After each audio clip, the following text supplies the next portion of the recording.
Hey everyone, it's Sam Evans here, and welcome to week three's the Alchemy of Client Conversion. So, in this training module, we're going to cover the real meat when it comes to sales and the sales training which you're going to experience in week three.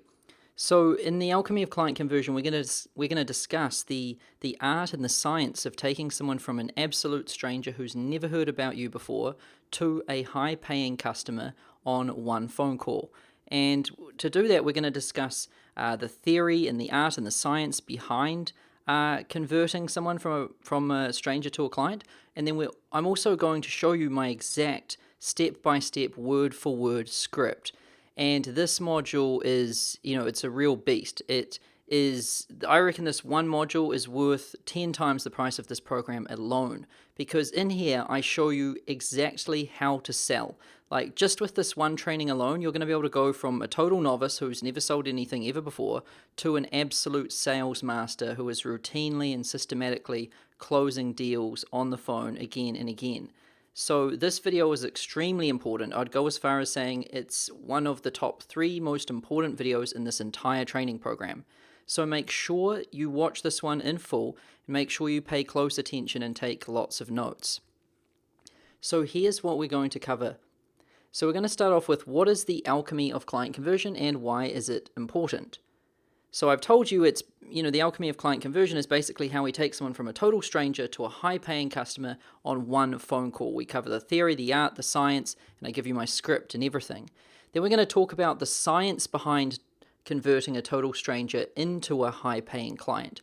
I'm really going to break it down and show you the exact science behind this. I've done a lot of research into the human brain, into consciousness, into psychology, and why human beings do things and why human beings make decisions. And I've really taken everything from the world of sales and everything from the world of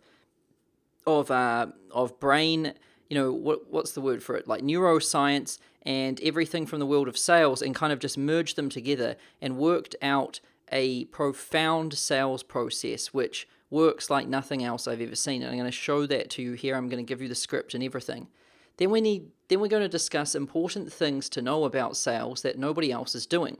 So I'm going to tell you some really important things that you need to follow. I'm also going to debunk some massive myths that people have spread out there in the marketplace about sales, so that you can keep a clear head and know exactly what you're doing. And then I'm going to reveal to you the alchemic conversion script. So I'm going to show you the exact script. You're going to be able to download it, and you're going to be able to modify it and adjust it for you and your niche. And we're also going to ship you out a physical copy of this alchemic conversion script. And we've got a digital copy for you to download as well. And then we're going to discuss handling objections. So objections are when people say, or let me think about it, or I've got to ask my wife, or I'm not sure, basically people who don't say yes. And we're going to talk about how to handle those objections. I'm going to go over the most common ones. I'm going to give you scripted responses to handle them, and I'm going to explain pretty much everything you need to know about sales in this one video. So let's start off with the science behind converting somebody from a total stranger to a high-paying client. And we'll start off with our client acquisition methodology, which we use here in the consulting.com training programs. So here's our client acquisition methodology. Now we have 2 ways which we feed our funnel and pretty much kick off the whole process. One is paid methods, which is like Facebook ads and different types of paid advertising. And we're going to cover that later in the training program. And another one is organic methods, which are free, easy to use methods to attract clients. And we're going to discuss organic next week. So that's the first part of the process, and that's how we get our prospects' attention. And then from there, they go to the value video. And this is a marketing communication piece which basically, gets the message across. It resonates the message with our prospect so that they can, so we can get their attention and evoke a response. And then and we're going to cover that later on in the training program as well. So don't worry if you don't understand any of these pieces yet. And then the prospect is going to fill out a survey. They're going to complete a basic form, and they're going to tell us some information about themselves, like how much money they're currently making, what their goal is, how committed they are to making a change, all of this stuff. And we're going to cover that later in the training program as well. And then finally, once someone's seen our ads, someone's been through our value video and been indoctrinated, and then once they've seen our survey and they've filled it out, then we do a phone call with them, a sales call. And in this training video today, we're going to talk about the call. We're going to just absolutely master this call, because this call is the most important part of the entire process. You can be pretty bad at ads, and you can be pretty bad at making your value video and creating your funnel and your survey and everything. You can pretty much bomb everything, but if you're really good at sales calls, you'll never go hungry, and you'll never, ever, ever have a fear about money or for the rest of your life. If you know how to sell, you're always good. Like me, I know I can sell pretty much anything, so, I don't have a single fear in the world when it comes to finances, because, it would, I could just go and sell anything. I could sell someone else's products, I could, get a job as a salesman and make a lot of money. I mean, being able to sell is the most important thing in life and business, and we're really going to show you how to master it. Now let's discuss the science of converting a stranger into a client. So here on the screen I've got an image of, a stranger and then turning them into a paying client. And this is something which is, totally misunderstood by everybody. I remember when I got started in business, I was like, oh, that's impossible. You can't turn someone from a total stranger into a paying client, especially on one call. People have to get to know you first. People have to, you have to meet them in person. You have to do a proposal. These sorts of things take months. And that was my belief. And the truth is that you can turn someone from a total stranger into a high-paying customer with one phone call. One 45-minute phone call is all it takes if you do it properly. Now, if you don't do it properly, then, it could take years and you might never sell the person. But I've really reduced all of this into a precise and an exact science that anyone can follow, and it just takes one phone call. So let's discuss the psychology behind why people buy consulting services. So why do people buy consulting services? Well, here's our understanding of why people buy consulting services at a very, very, very basic level. This puts things in perspective for you because it's just so simple and you can really understand it like this. So we have a person and they're in their current situation. You could just imagine you right now, or any person just frozen in a moment of time. That is someone in their current situation. It's just me, these are my issues, these are my feelings, all of these things. Then what happens is the person comes into contact with some stimulus. And the stimulus is our ad. So we might put a Facebook ad in front of them, or we might use organic methods and get in front of them another way. Either way, somehow we need to put some stimulus in front of a person. And then when the person comes into contact with the stimulus, we have an agitated current situation.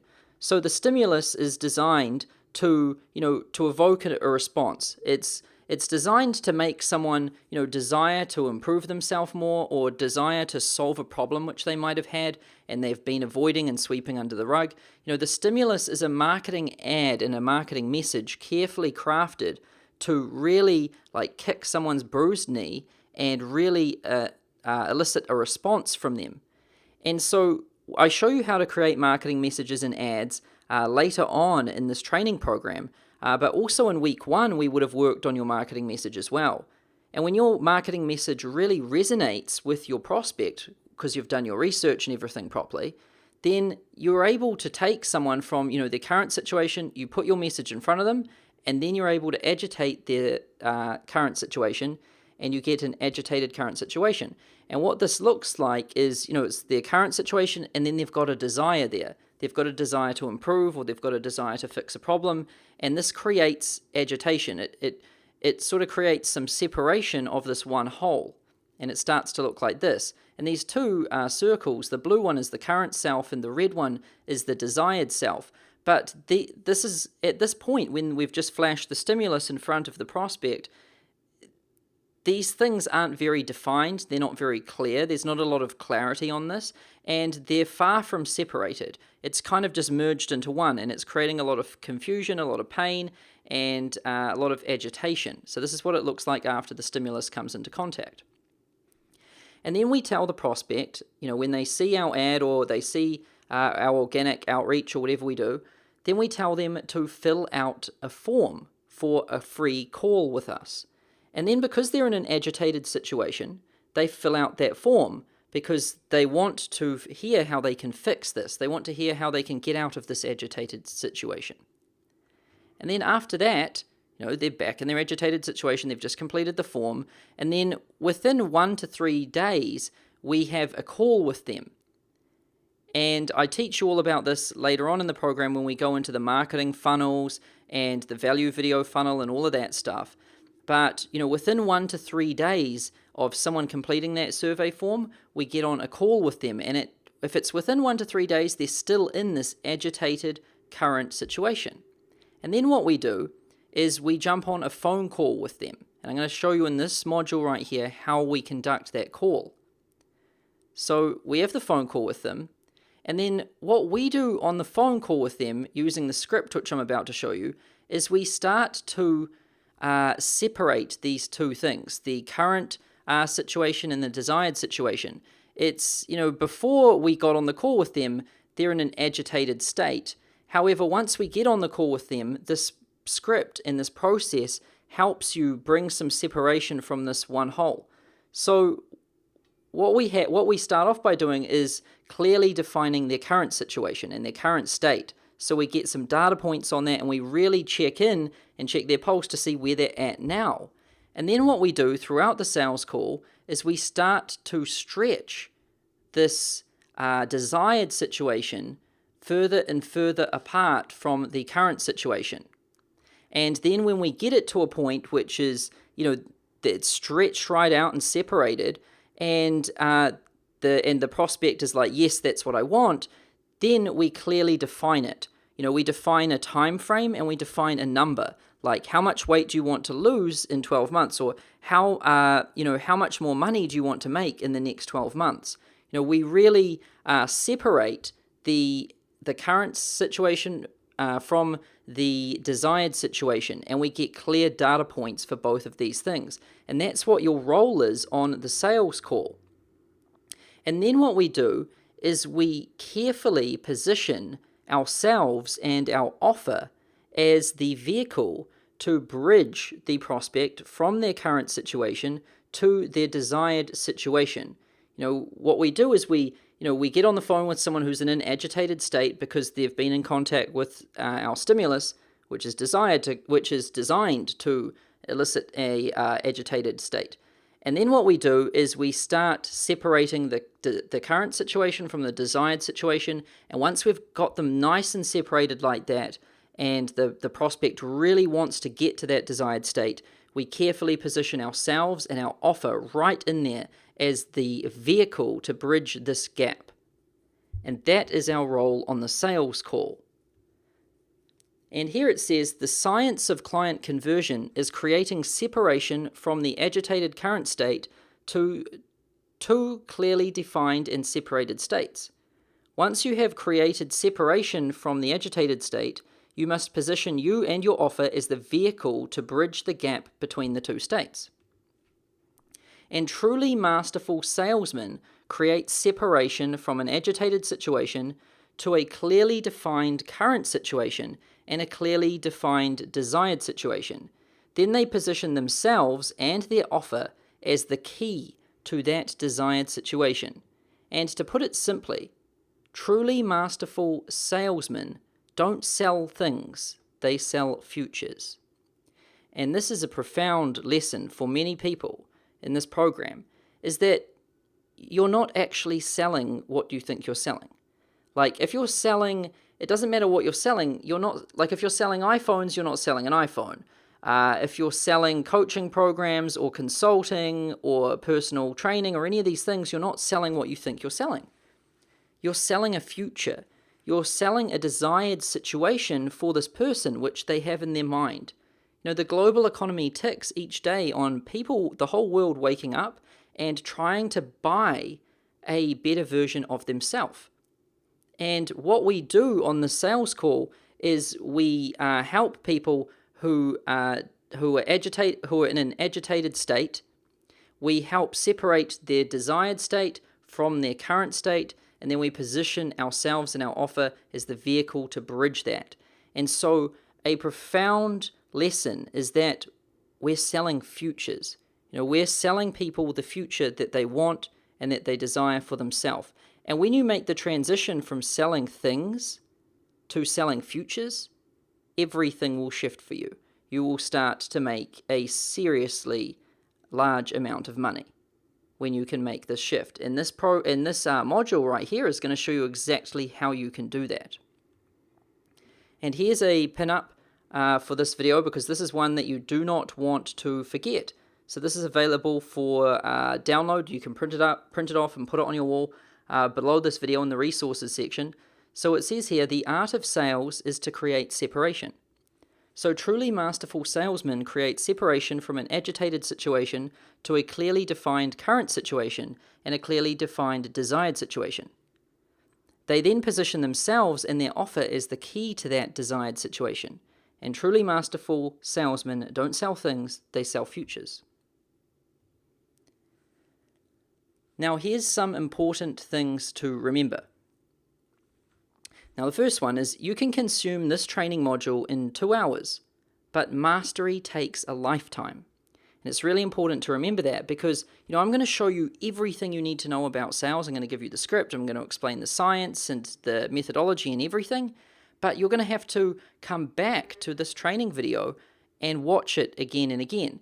Just this week, you're probably going to have to watch it 3 or 4 times. And then every week after that, you're probably going to want to watch it every single week. The people that have done the best in this training program, the people that have made 6 figures and the people that have got to 7 figures, well, they kept coming back to this training program. They kept coming back to this one training module, and they watched it again and again and again, and they really drummed it into themselves, and they really made this training a part of them so that it just became natural and instinctive.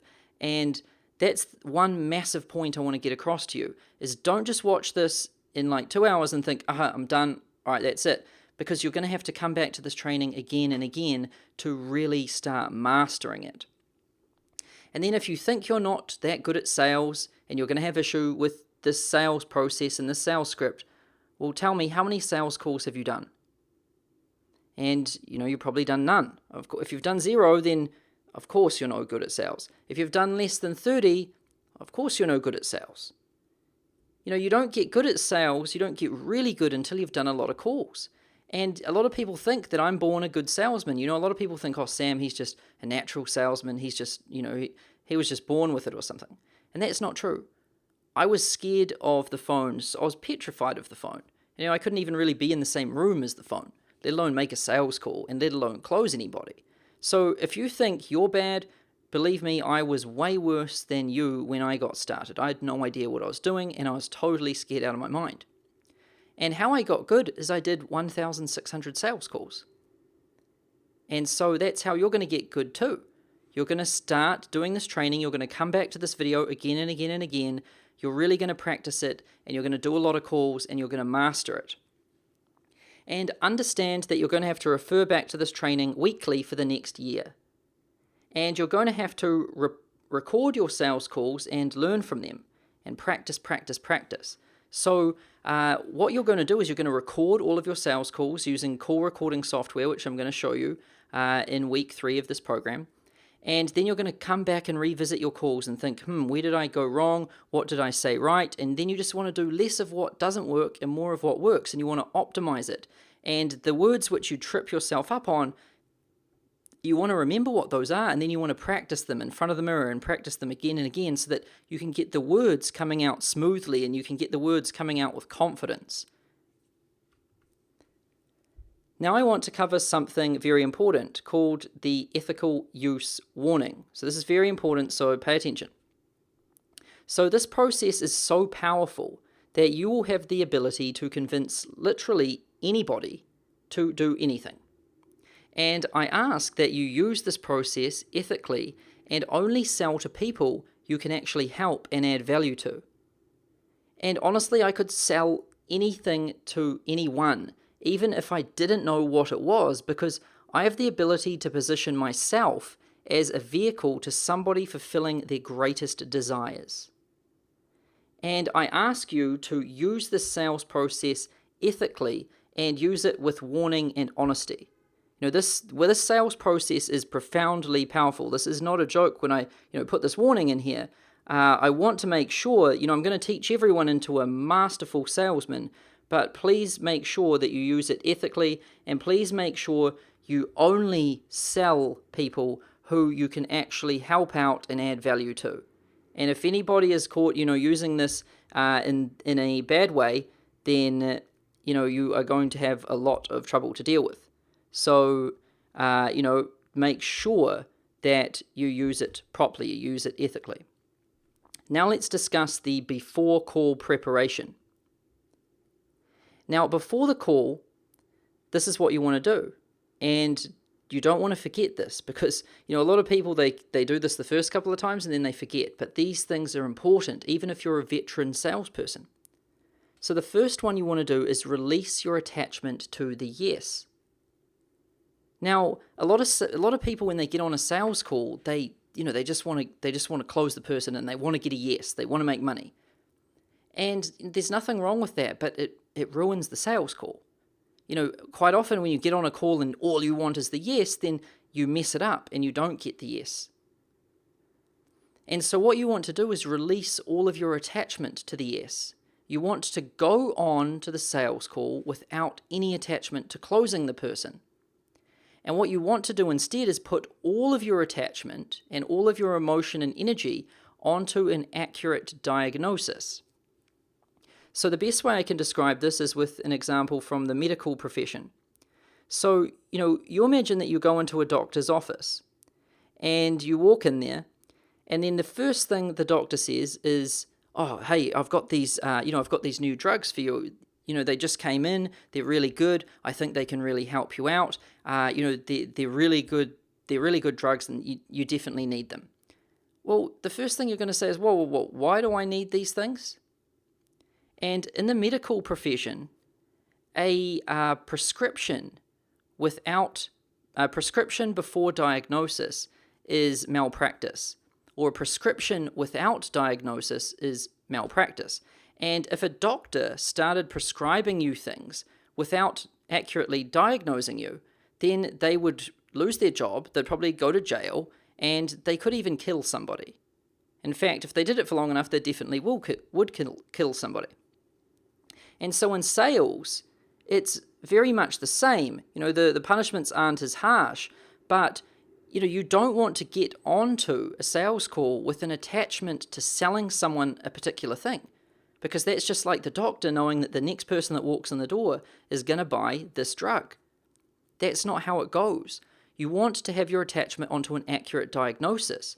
When you walk into the door and you come into the doctor's office, a good doctor will have all of his attachment on an accurate diagnosis. The doctor thinks, the next person who comes in, I'm going to absolutely diagnose things spot on. And that's how you make a good doctor, and that's also how you make a good salesperson. You have all of your attachment on the diagnosis, and all we're trying to do is diagnose someone's issue, and if we can help them, then we want to make them an offer. If we can't help them, then we just say that and we let them go. And that's exactly how it works. You don't want to sell people who don't need your stuff because it's just going to cause you problems. And you also want to keep your ego in check. So it's so important that you don't judge people, or you don't feel like you're better, or you're worse than the person who's speaking on the phone.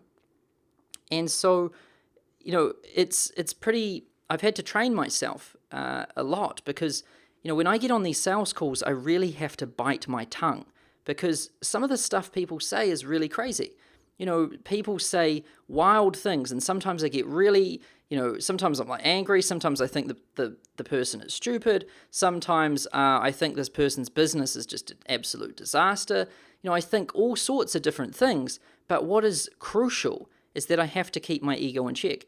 I can't say these things, because if I say these things, or if I judge the prospect, or if the prospect feels in any way that I'm judging them, then what happens is their guards go up.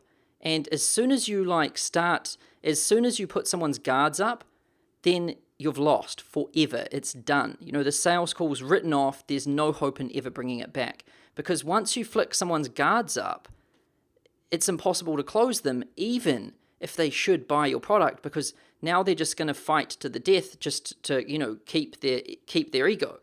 And so what you want to do is make sure that you never judge the prospect, and you never in any way, be condescending or judgmental of the person you've got on the phone. If you think the person you've got on the phone doesn't have enough money, don't act like that. If you think they've got, way too much money and they're too big for you, don't act like that either.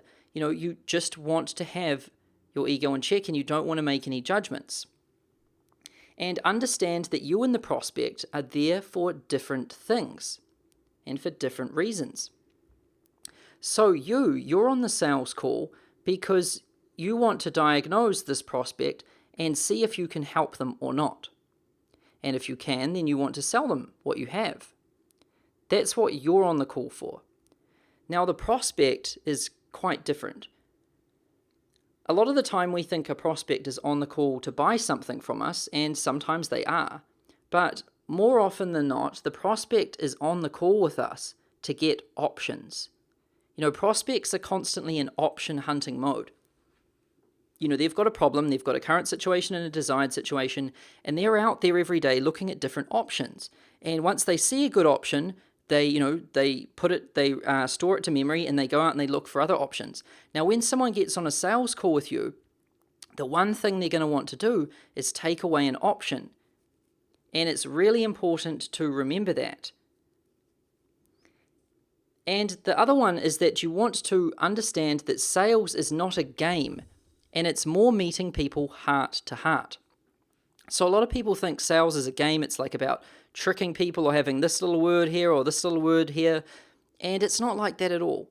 I've seen people who have practiced, saying different things. They've tried wearing different clothes.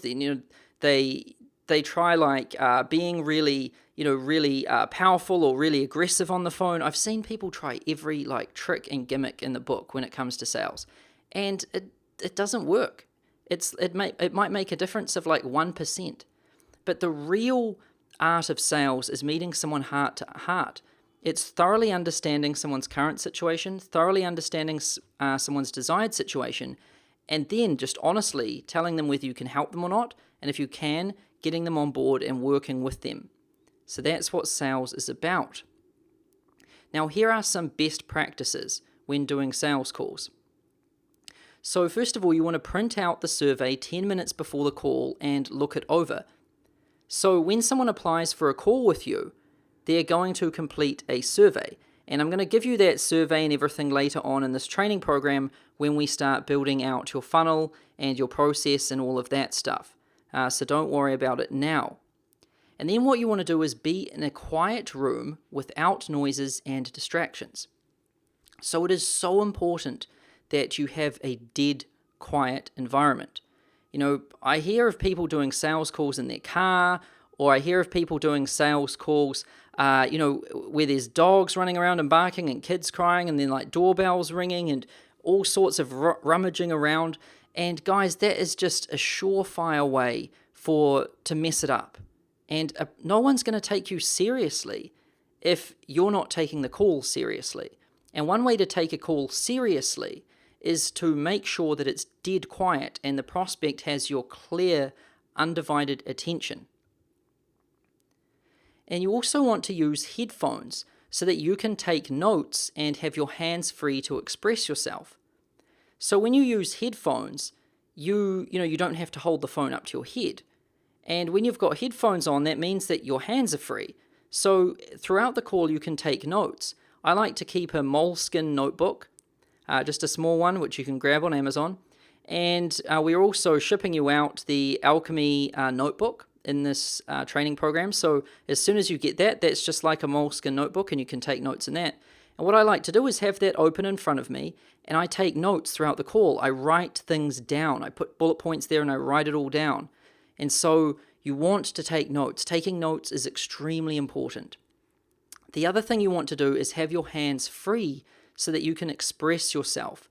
Now, when you're doing a sales call, if you want to get your tonality right, and if you really want to deliver your words carefully and properly, then you want to have your hands free so you can kind of move them around and express yourself as you speak. And that works really well. It helps with the delivery of your message.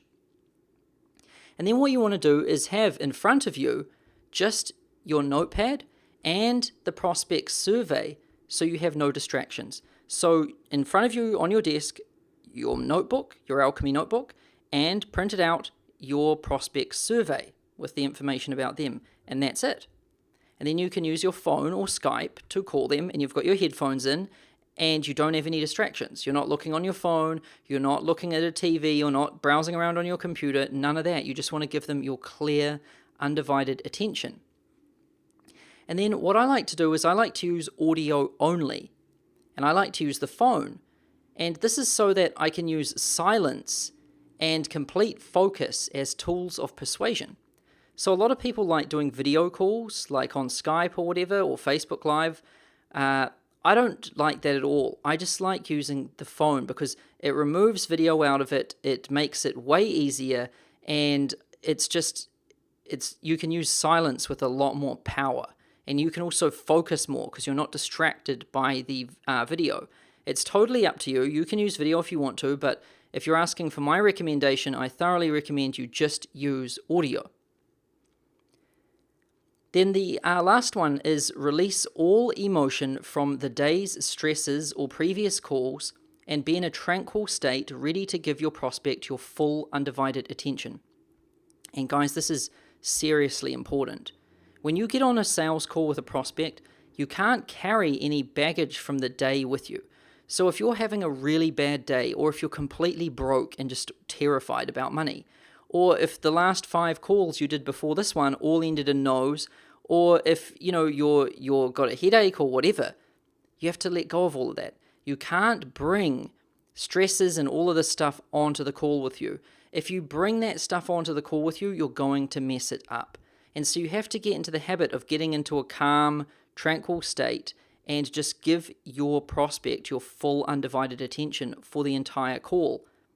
And you'll notice this. This makes a massive difference in sales just alone. If you can give someone your clear undivided attention, you're truly listening to them, and you're taking notes, and you're truly thinking, how can I diagnose this person? How can I help this person? The prospect will realize that. They'll notice it, and your words will start to resonate with them more and more, and it will help you close the deal. So this is extremely important. Now, this one is one of my favorites, and this is using silence as your secret weapon. And I've sold a lot of people, on the phone, and I've done a lot of sales calls, and other people started calling the silence that I use the Sam Ovens silence. A lot of people started saying that, and what it is I use silence as my secret weapon, and you're going to use silence as your secret weapon too. And this is an extremely powerful tool. And you won't even believe how powerful this is. It sounds so simple, it's like, what, just being silent? Well, yeah, it's the most powerful tool you can possibly use in sales and persuasion. So when you ask a question, just shut up. So if you ask someone like, okay, so with your business right now, how much money are you currently making per month? Once you've asked your question, shut up, end it. I hear people all the time, they ask a question, they might say, hey, so how much are you currently making with your business per month right now? And then they kind of pause for a little bit, and then they go, oh yeah, and also, like, what are you using on Facebook? And have you tried this product called Unbounce? And they start tacking on all of this other stuff. And the prospect's mind is gone. The prospect's mind is pinging around all over the place now. You've totally confused them. And, you're not going to get a clear answer to your question. So whenever you ask a question, whenever you speak, be quiet afterwards. end it abruptly. So as soon as you say, how much money are you currently making per month? Silence. And don't speak again until your prospect answers the question. This is extremely important. And you also want to let people finish their muddled sentences and never speak over the top of them. So, your prospects are going to be speaking to you, they're going to be answering your questions, and when they're speaking, never go over the top of them. Even if they're totally muddled with their thoughts and their sentences aren't even making sense or whatever, just let them keep going. You never want to speak over the top of somebody else. Just wait until they've finished, and then you can ask your next question. And silence on your end allows the prospect to think that they will speak, giving you essential clues as to where their train of thought is leading, and this is what you want to use as your ammunition. And what this is when you use silence, if someone says a sentence to me and they're like, oh, well, let's say I ask the question, I'm like, so John, how much money are you currently making with your business per month right now? And he goes, oh, well, I'm not too sure. I think maybe I'm not too sure. If he says that, then I'm just going to be silent. I'm not going to say anything because he didn't answer my question. I said, how much money are you currently making per month right now? And he just said, oh, I'm not sure. He just said some random stuff. I'm going to be dead silent. And what that does is he'll be like, oh, that answer didn't satisfy him. I couldn't get off the hook that easily. And so he'll start tacking things on. He'll be like, oh, no, actually, I think it's like $10,000 a month. And, you want to make sure that you're silent until they give you their full answer. It's really important. And you want to make sure that you're silent. Even when they stop speaking, you want to give it a little bit of silence because they might add some more on to the end of that sentence. Quite often, a prospect will start speaking, answering your question, stop, and then 2 seconds of silence later, they'll start filling in more of the silence because a lot of people are uncomfortable with silence. And when someone's uncomfortable with silence, they'll keep speaking. And when they keep speaking like that, they're giving us essential clues as to where their train of thought is leading. When someone just starts speaking to try and fill the silence, we really get to learn where, what issues they have in their business and what areas of their business and life they have sort of insecurities about. And so silence also makes the prospect worry that their answers are not good enough and that you might not take them on as a client. And it flips the power to them being the needy troubled ones. So this is really powerful. So when you're doing a sales call and you're just silent, then the prospect thinks, well, oh man, is that answer good enough? Or is this guy, does this guy like me? Or does this guy, is this guy taking me seriously? Or man, maybe my answers are bad. Or, oh man, maybe this guy won't even accept me to work with him. Or it starts making people really go crazy. So if you can remember back, I'm sure, to when you were, when you were younger and when you sent text messages or emails or letters or whatever, if you sent someone a text or an email and they didn't reply back to you, your mind starts going kind of crazy. It's like, oh man, I wonder what happened. I wonder if that person still likes me. I wonder if this, it starts going a little bit crazy. And the same thing happens on a sales call when, the silence is nowhere near as long. We're not waiting days or weeks or whatever. We're just waiting a few seconds, sometimes 30 seconds or more. But in that moment of silence, the prospect starts to second guess him or herself and their answer and their situation. And once you can get the prospect tripping up on themselves like that, you've got it. Like you've nailed it. Once someone starts doubting themselves on the call, you've really got it. And so it's extremely important to use silence. And I know it sounds like just such a basic thing. You're like, are you serious, Sam? You're going to tell us about silence and being quiet? Yeah, it does more than speaking could ever do.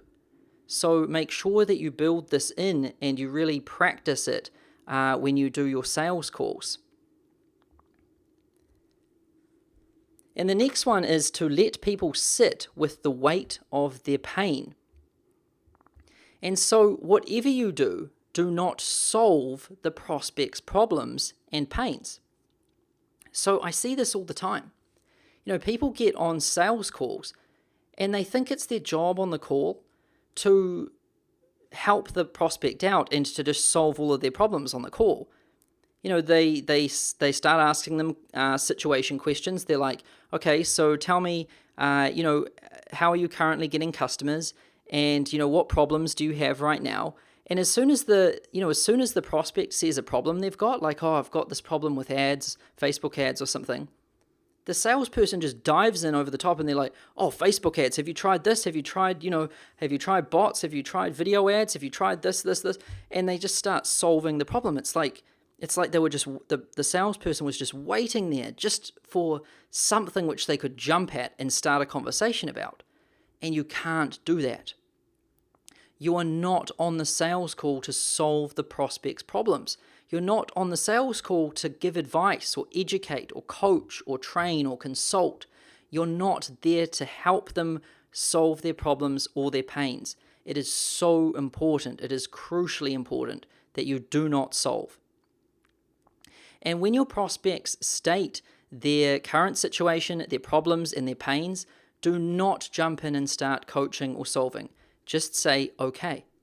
So if someone says, I'm having problems with my Facebook ads, or I'm, really having problems with my diet or my exercise plan, just say, okay. And that's it. You don't need to comment on it. If you comment on it, you start creating a bias in the prospect's mind. And whatever way you comment on it, you're going to skew their train of thought from there. And if we just say, okay, we're just acknowledging that we heard them, and then we're allowing them to continue on with their train of thought without any bias on our side. We're just confirming that we're listening. And it's important that we do this because the train of thought inside the prospect's mind has to take its own route. We can't really force it, and we definitely don't want to create any bias. And your prospect has a problem, and when you ask a question that dredges up emotion and pain attached to that problem, do not solve it, because then they no longer feel the pain. And it is so important to make, to be a good salesman and to be a closer and convert people from strangers into customers. It is so important that you don't solve the pain. When you start asking someone questions and they start feeling bad about their situation, or they really start, thinking, oh man, things are a bit worse than I thought, the last thing you want to do is jump in and be like, oh, that's fine, don't worry about it, or, oh yeah, I heard everyone's, got issues with that, or, oh, don't worry, we can definitely help you with that. Don't say anything like that, because what it does is the prospect, when they have this memory and they go back in their brain to this past time or this past event, there's pain attached to that. If someone swept a problem under the rug, and through our questioning, if we pull that problem out from under the rug, then along come the wave of emotions that are attached to that problem. And when those emotions start rushing through the person, don't solve it. Let the problems and the pains sit there with the person. Let them sit with the weight of it. And it's crucial because we need this to be there if we want to close the deal. And just say, okay, and let them keep asking their questions. Let them sit with the pain and the seriousness of their situation. And we are on the call to solve. We are not on the call to solve. We are on the call to diagnose. So a lot of people think that their role on a sales call is to solve it and fix it and to coach and to show the prospect how smart they are and how much they know. That's not what you're there for at all. You're just there to ask questions, take notes, and diagnose. When you go into the doctor's office and you've got a problem, he or she will start asking you questions and writing things down, and they won't comment on it. They won't add their little tidbit or their little piece on the end of each one. They'll just say, okay. And this is so powerful because what happens is you start to think, oh man, are things worse than what I thought? or I hope things are okay, or I hope the doctor doesn't think I'm, unhealthy, or I hope the doctor thinks that, I'm being a good person, or all of these different things. When the doctor doesn't say anything back to you other than okay and just keeps his composure and starts taking notes, you kind of start worrying a little bit. You start freaking out. And the last thing the doctor's going to do is be like, oh no, don't worry about that, because that's going to keep you, feeling really good when there might be an issue. And if there's an issue, the seriousness of it needs to be there so that you will do something about it. Now let's talk about the magic and the science behind this process. So what we do is we get onto a sales call and the prospect has a scattered, frustrated mind. So the prospect has come into contact with some stimulus through our ads, either our paid ads or our organic ads, and what's happened is that's kind of got their mind scattered and frustrated because there's all of these things buzzing around in their head, like, do I go for this goal, or do I go for that one, or will this action make this goal happen, or is it this action? And it's a big scattered mess between all these different goals, all of these different possible outcomes and desired futures, and all of these possible actions to make those futures and desired outcomes happen. And so when the prospect gets on the call, their mind is scattered and frustrated.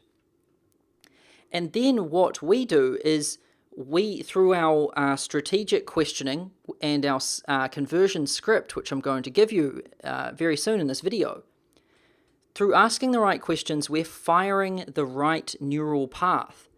So by stepping the prospect through these different stages and asking them these different questions, we're stacking up all of these different neural paths inside their brain and firing things the right way, so that we're walking them through all of the essential stages, so that at the end they say yes, and it's a no-brainer.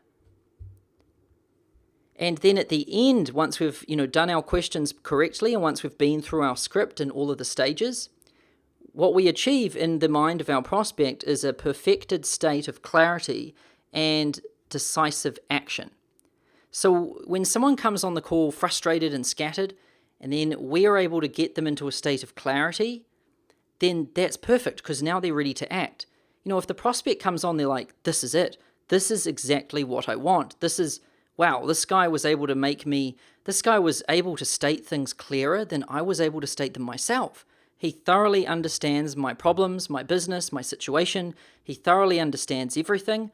He knows where I want to get to, and he knows how to get there. And this is my guy. This is it. And when you bring about that state of clarity, the prospect has decisive action. When you do this correctly, the prospect just says, absolutely, let's do it. Because there's no reason why they wouldn't. Because you've positioned yourself as the vehicle to get them where they want to go. And it really is just a no-brainer. Now let's talk about why this process is architectured the way it is. And on the screen here, I've got some pictures of some people wearing these brain scanning devices, and they basically track brain activity when humans are doing different exercises and different activities. And I really dug in and researched all about consciousness and brain activity and all of these different things, and especially when it's applied to the art of salesmanship and when people are trying to make financial decisions. And this is fascinating because human minds are not made to multitask. And when somebody multitasks, their brain lights up like this, and actions get tangled with goals, and all of the processing power goes to the front of the brain, which is responsible for switching tasks. And so here in this diagram, we can see, that they might have goal A, right, in red. And then they've got action A, and this is simple. When it's just one thing, well, they want goal A, and so action A will make goal A come true, and it's very easy. It's, very easy process. But as soon as they throw in goal B, then they have action B, and this is on the other side of their brain. And now they've got a mess here because, they've got two goals and two actions, and things start getting tangled up. And the brain can't work on two things simultaneously. It has to go forward in the brain to the part of it which can switch tasks. And that part of the brain then goes, okay, now it's time to work on A. Then it goes, okay, now it's time to work on B. But what happens is it takes time to do that, and it takes energy and brain power. And the front of your brain, which switches between tasks, it's very small, and it's not actually that strong and that powerful. And so when someone's multitasking, they're pretty much only using like 5-10%, probably not even like 5% of their brain, way less than that. And so it really doesn't work. And what this is to do with sales is, in order to convert your prospect, in order to get them to sign up, you must work through a linear process which is carefully designed to trigger the right parts of the brain and connect all the dots in the prospect's mind when it comes to achieving their goals and bringing clarity to their frantic and painful situation. So when we move through the sales script, we have to move through one stage at a time, and we have to get it answered. If the part of the sales script is supposed to bring in a data point, like a figure, or if it's supposed to bring in some emotion, or all of these different things, which I'm going to show you, it is important that you do it. If you skip any stages in the sales script, it won't work. I've really architectured this thing, looking at neuroscience and everything, so that we can start forging a path inside the prospect's brain that when we get to the end, it's just the decision's already made. There's no way that the prospect can't say yes. And so that's what we do. And so here's the diagram I showed you before. We create separation. We have the clearly defined current state, and then we have the clearly defined desired state. And then we position you and your offer in the middle to help the prospect bridge that gap. And there's 12 parts to our sales script. And you can see part 1, 2, 3, all the way across to part 12. And when you go through these stages one by one and you do them correctly, you line this entire process up. And when you do it properly, boom, the prospect converts and becomes a customer. And it's very, very powerful. I can't stress how powerful this process is when you can do it correctly. And when done correctly, the sales process successfully stimulates the prospect's mind and brings about a state of clarity and decisiveness so they can act and make an immediate decision. It is profoundly powerful. Now let's dive into the script. Let's show you the step-by-step process which I've got to make all of this happen. And the script is called the Alchemic Conversion Script. And here's an image of it right here. Now we are going to be shipping you this Alchemic Conversion Script, so you're going to get a physical copy which will arrive at your door with all of the other physical printed out training materials.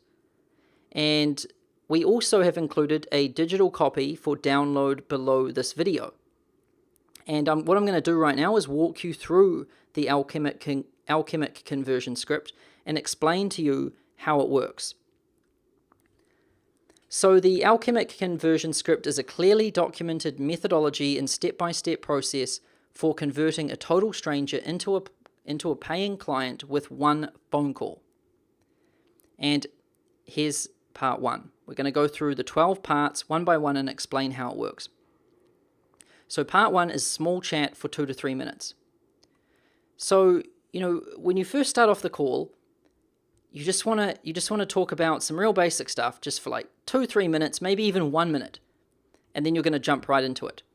So what I like to say is, hey John, how's your week been going? Or if the call, let's say I call John, I always recommend that you call the person. You should have their phone number and you should call them. Then they pick up and they'll be like, John speaking. And then I'd say, hey John, it's Sam Ovens here. And then I'd wait for John to reply. And then I'd say, well, how's your week been going, John? And then he'd tell me. And then I'd say, well, where are you calling from today? And they might say, Alberta or Omaha or Maine or London or whatever. You go, oh yeah, cool. And all right, well, we can dive right in and get started with this call if you want. And then your prospect should say, yep, let's do it. And so it's very short, very brief. We're not getting into conversations about sports games. We're not getting into conversations about anything crazy here. We're just asking a couple of small questions, and then we're asking we can dive right in and get started with this if you want. And if they say, yep, boom, we're in business. Now, part 2 is setting the agenda and taking lead. And here we say, okay, well, how this call will go is I'll start out by asking you some questions about your business and your application, which I have here. And then if it sounds like I can help, and if it sounds like we're a good fit, I'll explain what I have to offer and how that works and everything. And then at the end, you can make a decision whether you want to be a part of it or not. And then I'd be quiet. And then what should happen is the prospect should say, okay, or yep, that sounds fair enough. And what we're doing here is we're telling the prospect exactly how it's going to go. You know, we're not getting on the call. When we get on the call, we want to foreshadow the later events that are going to occur throughout this call. And so we also want to state our agenda. And so when we do that, we take control, we take power, we take the alpha position in the conversation. And it is so important that you take the alpha role. And in any sort of conversation, there's always an alpha and a beta. And the alpha is the dominant one in the conversation, and they're the one that is leading it. They're typically the one that's asking the question, and then the beta will respond and answer the question. And then it's back to the alpha, back to the beta, back to the alpha, back to the beta. And it is so important that you have the alpha role. If the prospect starts leading you and they start asking you questions, just dodge the question. Say, if the person gets on the phone and they're like, oh, well, first of all, I want to hear about this, this, and this, and this. I'd say, okay, well, how this call will go is I'll start out by asking you some questions. I just ignore their question. I pretty much just dodge it. I say, okay, well, how this call will go. And then if they try and talk over me again, or if they try and ask another question, I'll just let them say it. Then I'll be like, okay, well, how this call will go. And then until they accept my agenda by saying, okay, well, yeah, that sounds good. Until they accept my agenda, I'm not going to do anything. I'm not going to answer their question, and I'm not going to let them take control of the call. And if the prospect really wants to control it themselves, if they're like, no, I don't want to do that. I just want to ask some questions and do this. Well, I'd be like, okay, well, I'm sorry if I've misled you in any way and you thought that this was just going to be a conversation where you could ask me anything you wanted. But, these calls are for diagnosing situations and seeing if my business can help you in your business. And so if you wanted to just jump on this call and just ask me a bunch of questions, that's fine, but that's not how these calls go. So I'm sorry, but I'm going to have to end this call with you now. And just end it. Because if the prospect is leading the call, you're never going to close it. If you don't have the alpha role, it's done. And so it's very important from the very beginning that you take that alpha role. And the best way to do that is to state the agenda and take the lead by saying this sentence and getting their response, which will be, yep, okay, well, that sounds good. Now we can move forward to part 3. And like I said here, you must have the alpha role immediately. And sales only happen when you have the alpha role and are leading the conversation. And if the prospect starts the call leading you with questions, dodge them and restate the agenda before moving forward. Do not answer them. And if you can't take the lead, just end the call. No conversation will ever close without you leading and holding the alpha role. Now, part 3, figure out why they are here. And so here we say, so John, tell me what motivated you to take the time out of your day and schedule this call with me today. Just very short and sweet question. Now, this is a very powerful question because what it does is it finds out why they're here. Like, why are they on this call? This prospect think about it. Like, they've taken time out of their day to schedule a call and they've showed up to the call. They're on the phone with us. So we want to know why. And we just want to take a shot across the bow and see if we can get to that gold immediately. Because sometimes you'll ask this question and then the prospect will respond and they'll be like, oh, well, I saw your ad on Facebook, or, oh, your friend referred me, and this is the problem that I've got, and this is the problem. I'm really not happy with it, and I know you provide this, and I know that you are definitely the guy to solve this problem, and I'm really looking to get started.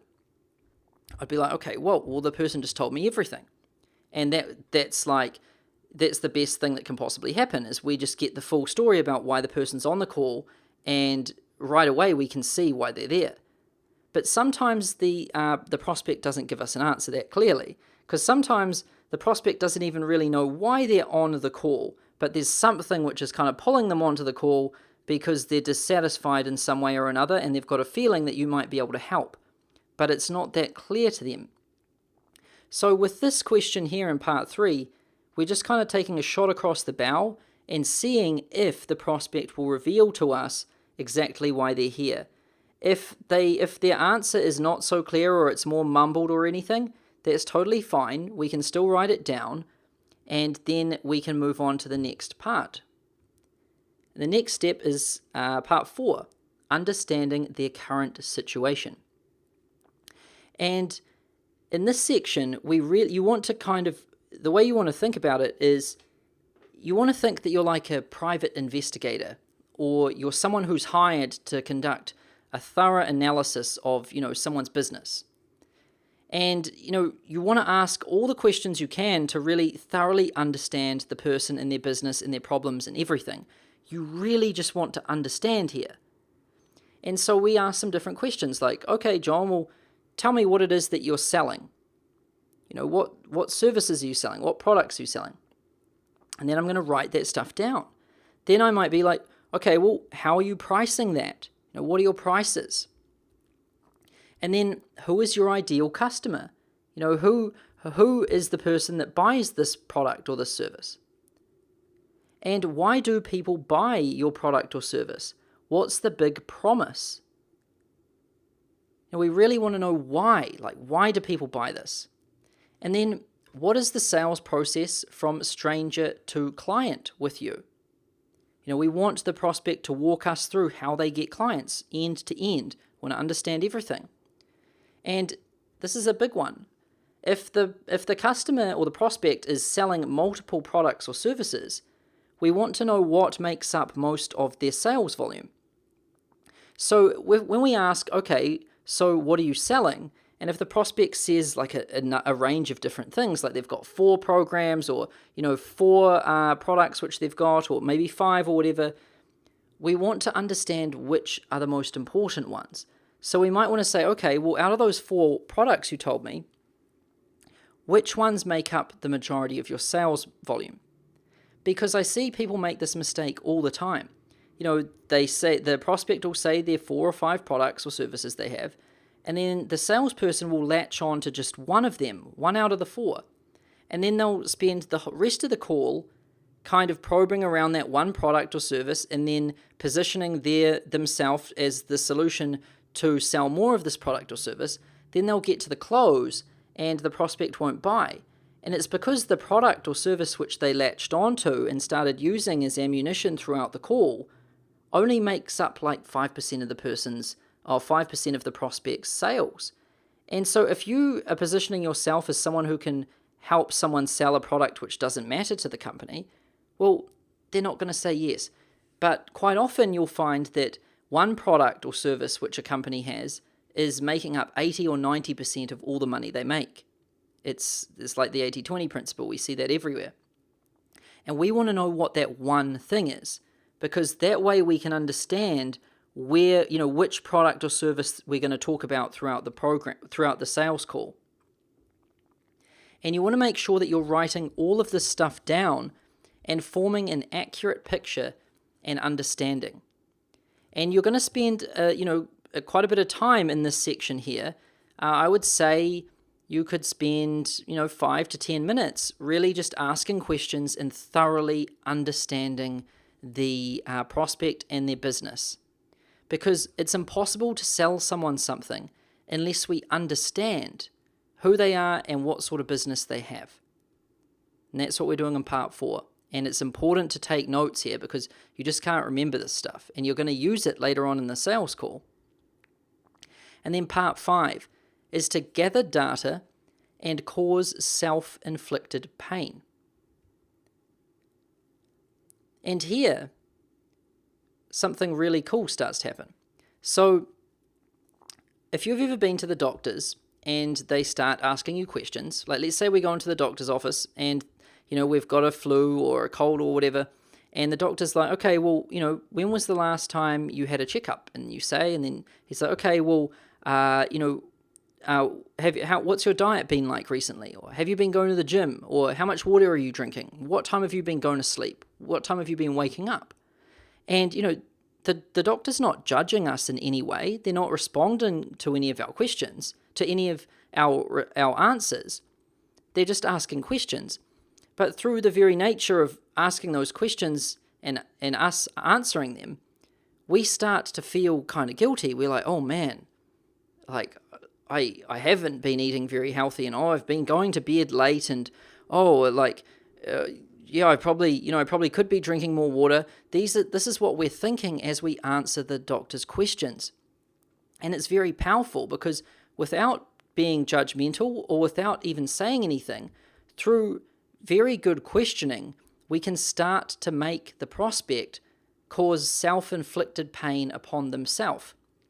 And if we try and cause pain for the prospect, it's not going to work. We're going to put their guards up, and they're going to protect themselves, and the call's over. It's done and written off.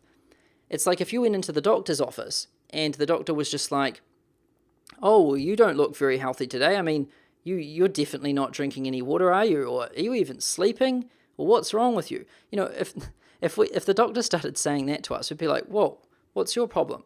I'm leaving here. I'm going to another doctor. And so, the same thing happens on sales calls. We need to make the prospect feel uneasy about their situation, and we need to make the prospect feel some pain so that there will be some urgency there to solve that. But we can't create that by judging them. The only way we can do that is by asking questions and getting the prospect to cause pain for themselves. And so here's some different questions we can ask. So, how are you currently getting customers? And do you know how much it's costing you to get a new customer?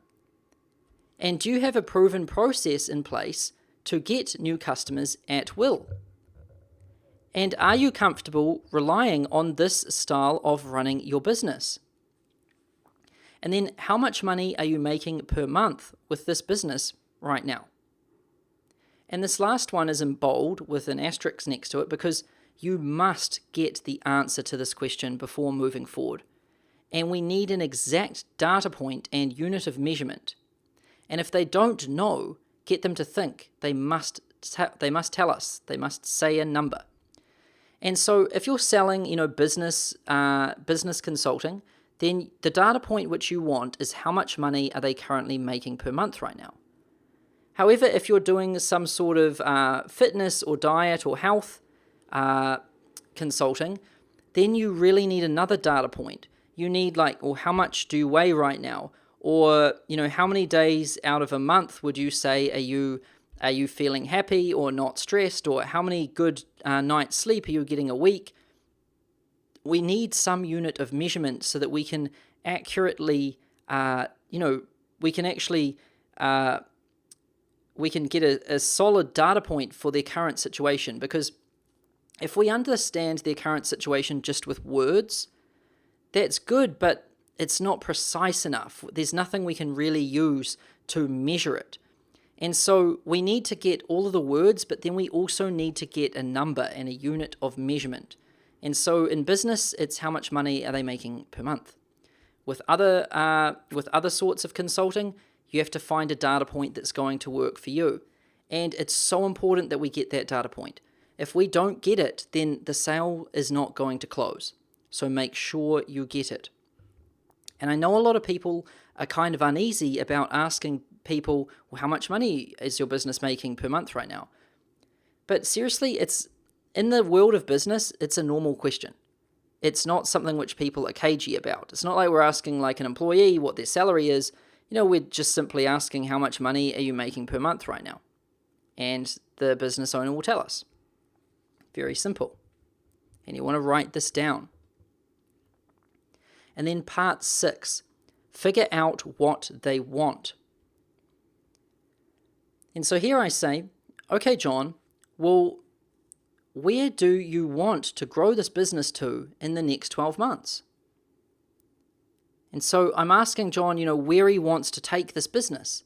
Or if you're selling a different type of consulting or coaching, or where do you want to get your health and fitness, or where do you want to have your diet or your body, or where do you want to have your relationship in the next 12 months? We're getting them to think out into the future and tell us what they want. What do they want? What's their dream? What's their goal? What's their desire? And you absolutely must get an answer to this. And what you want to do is hear them out and then get a specific dollar figure per month where they would like to be at. And just like we got a data point for their current situation, we must get an exact data point and a unit of measurement for their desired future situation, whether that's dollars, pounds, whatever. We need a unit of measurement because that makes it measurable. Just a bunch of words is not measurable. And so now we've got their current situation, we understand the context around it with the words, we also understand a data point of where they're at. And now we understand their desired situation in the future. We understand it with words and the context that surrounds it, and we also understand the data point. And now with the 2 data points, we can accurately measure and determine the distance between these 2 points. And then what you want to do is say, okay, and what's your motivation for getting to $10,000 a month? So let's say I go, okay, John, well, where do you want to grow this business to in the next 12 months? Let's say John's currently at $0 a month, and John wants to get to $10,000 a month, and he says, that's where I want to be in 12 months. Then I go, okay, and what is your motivation for getting to $10,000 a month? Then I just be quiet. And John will tell me. He'll say, oh, well, I just want to have some money. Like I'm starting to worry. I've got to pay rent. I don't have much savings. He might tell you a bunch of stuff like this. You want to find out the motivation for someone achieving a particular goal. It's not enough to just understand the goal. We want to understand the motivation behind it. Because every goal has a story, and every goal has some sort of emotional drivers behind it. And we want to understand those. And then, how would things be different for your business if you got to $10,000 a month? We want to ask this question because then the prospect is going to say how it would help them and how things would be different. And this is really important because it's starting to get the prospect to think out into the future and think, oh wow, imagine if I did achieve that, things would be way better. It's starting to paint the picture of how things could be in the future if the prospect achieved his or her dreams and achieved his or her goals. And it's getting them to kind of future pace and add detail and color to that future vision. And then we say, would getting to $10,000 a month have an impact on other areas of your life? And then we be quiet. And then they might tell us, they might say, oh yeah, well, if I started making 10 grand a month, then, I could look after my dad because, he really needs to retire. Or I could probably start going to the gym more because, I'd love to get in better shape. Or, I could get back into fishing or whatever. You want to get them to tell you how making more money or losing more weight or whatever is going to impact other areas of their life. Because when we just are talking about someone making $10,000, it's pretty boring on its own, and it's often not enough for someone to buy something. So this is why we ask these other questions. We say, what's your motivation for getting to 10 grand a month? We get the information behind that. Then we want to say, how would things be different? We want to understand how they would make changes to their life if they had achieved it. And then we want to understand how it would impact the rest of their life. Because now we've got a full, vivid, detailed picture about what they want and why it's important. And also, with us going through this process with the prospect has started to paint the picture in their mind too. We've taken them from a part of the call where they were feeling kind of in a lot of pain because, we were talking about all of their problems and we were asking them a lot of questions. and we really got an accurate data point of their current situation.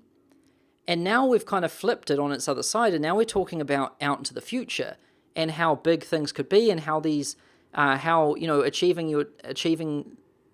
how the prospect achieving his or her dreams would have an impact on their whole life. So we've got them to go from a very kind of negative point of view to a very positive point of view. And we've created a very stark contrast between these two things. And in this part, what you want to do is support the prospect in defining their vision for the future. And you want to spend some time exploring it and clarifying it with them. Because a lot of the time when you get on the call with your prospect, they don't have a clear vision for the future. Most people don't set goals. Most people don't know what they want today, tomorrow, this week, this month, this year. Most people don't know what they want with their life.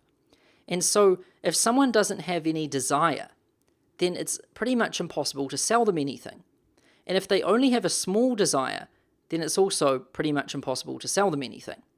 So it's important that we thoroughly understand what they want, and then if they're aiming too low, we want to help them aim higher. And we want to widen what's possible for them beyond what they can see for themselves. And in this part, you can start to use case studies or stories of people that you have helped so that you can help your prospect see a bigger vision of what's possible. So let's say my prospect is currently at $0 per month. He wants to get to $10,000 a month. And let's make it smaller than that.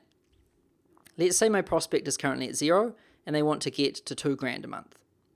Right? That's a pretty small goal. So I would say, okay, well, I think that you could actually aim a lot higher than $2,000 a month because, I had a client who was in the same niche as you called Andrew, and he started with me when he was making $0 a month, and within like 6 weeks, he got up to $20,000 a month. And he was in the exact same niche, the exact same situation as you. And there was also this guy called Jared who did the same thing. And, so I've helped people make this transformation. It's definitely possible. I've seen it happen. So I think you're shooting yourself in the foot by only aiming for $2,000 a month. I think you could really aim for like 10, 20 grand a month. And so we're using our case studies or stories of people we've helped to help the prospect see a bigger vision of what's possible and to really help stretch it. And if you don't have any case studies or anything, it doesn't matter.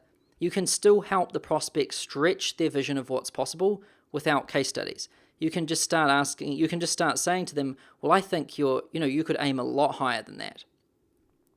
And plain and simple, if somebody doesn't know what they want and can't get an accurate picture of it with a data point and units of measurement attached to it, they are unlikely to buy. Plain and simple. That's why it is extremely important to explore that vision of the future and explore that desired state and desired situation with the prospect. Get it vivid, get it detailed, get a data point for it. And then we can move on to the next part. Part 7. And this part is profoundly powerful, and it's called Releasing Control and Self-Admission. And so here I say, okay, John, well, you're currently at $10,000 a month, and you want to go to $50,000 a month. Well, tell me, what's stopping you from achieving that on your own? And this is an extremely powerful question. Because, at this point of the call, we've got on there and I've clearly defined John's current situation. I understand how much money he's making, what his problems are, all of this stuff. And he's felt the pain. And then I've explored the desired situation that John wants, the ideal future that he wants. And he wants to get to 50 grand a month. We've really explored that. And now what I'm doing is I'm asking John what's stopping him from achieving that on his own. And this is really, really, really important and really powerful, this one question. Because remember how I showed you this diagram about why people buy? Well, we've got a clearly defined current state, and then we've got a clearly defined desired state. And then we have this thing in the middle called the gap. And the gap is the distance between the desired state and the current state. And this is the cause of all frustration, pain, all of this stuff. And now it is so important that the prospect tells us why they can't do this on their own. Because the biggest thing that makes sales calls not end in a yes and just blows them is because the prospect believes they can do it all on their own. If you just explore someone's current situation and their problems, then you explore their desired situation, well, no one's going to hire you if they think they can do that on their own. And so it's so important here to get the prospect to release control and self-admission. So what we do is, you will have remembered from week 1 when I told you about the 3 reasons why people buy consulting. Number 1 is an inability to get there on their own. They've tried before, they've failed, or they don't know how, so they're unable to get there on their own. Number 2 is they want to get there faster, so they might believe that they're able to get there on their own, but they don't want to do that because they want to get there fast, and they know if they hire someone else, they'll get there faster.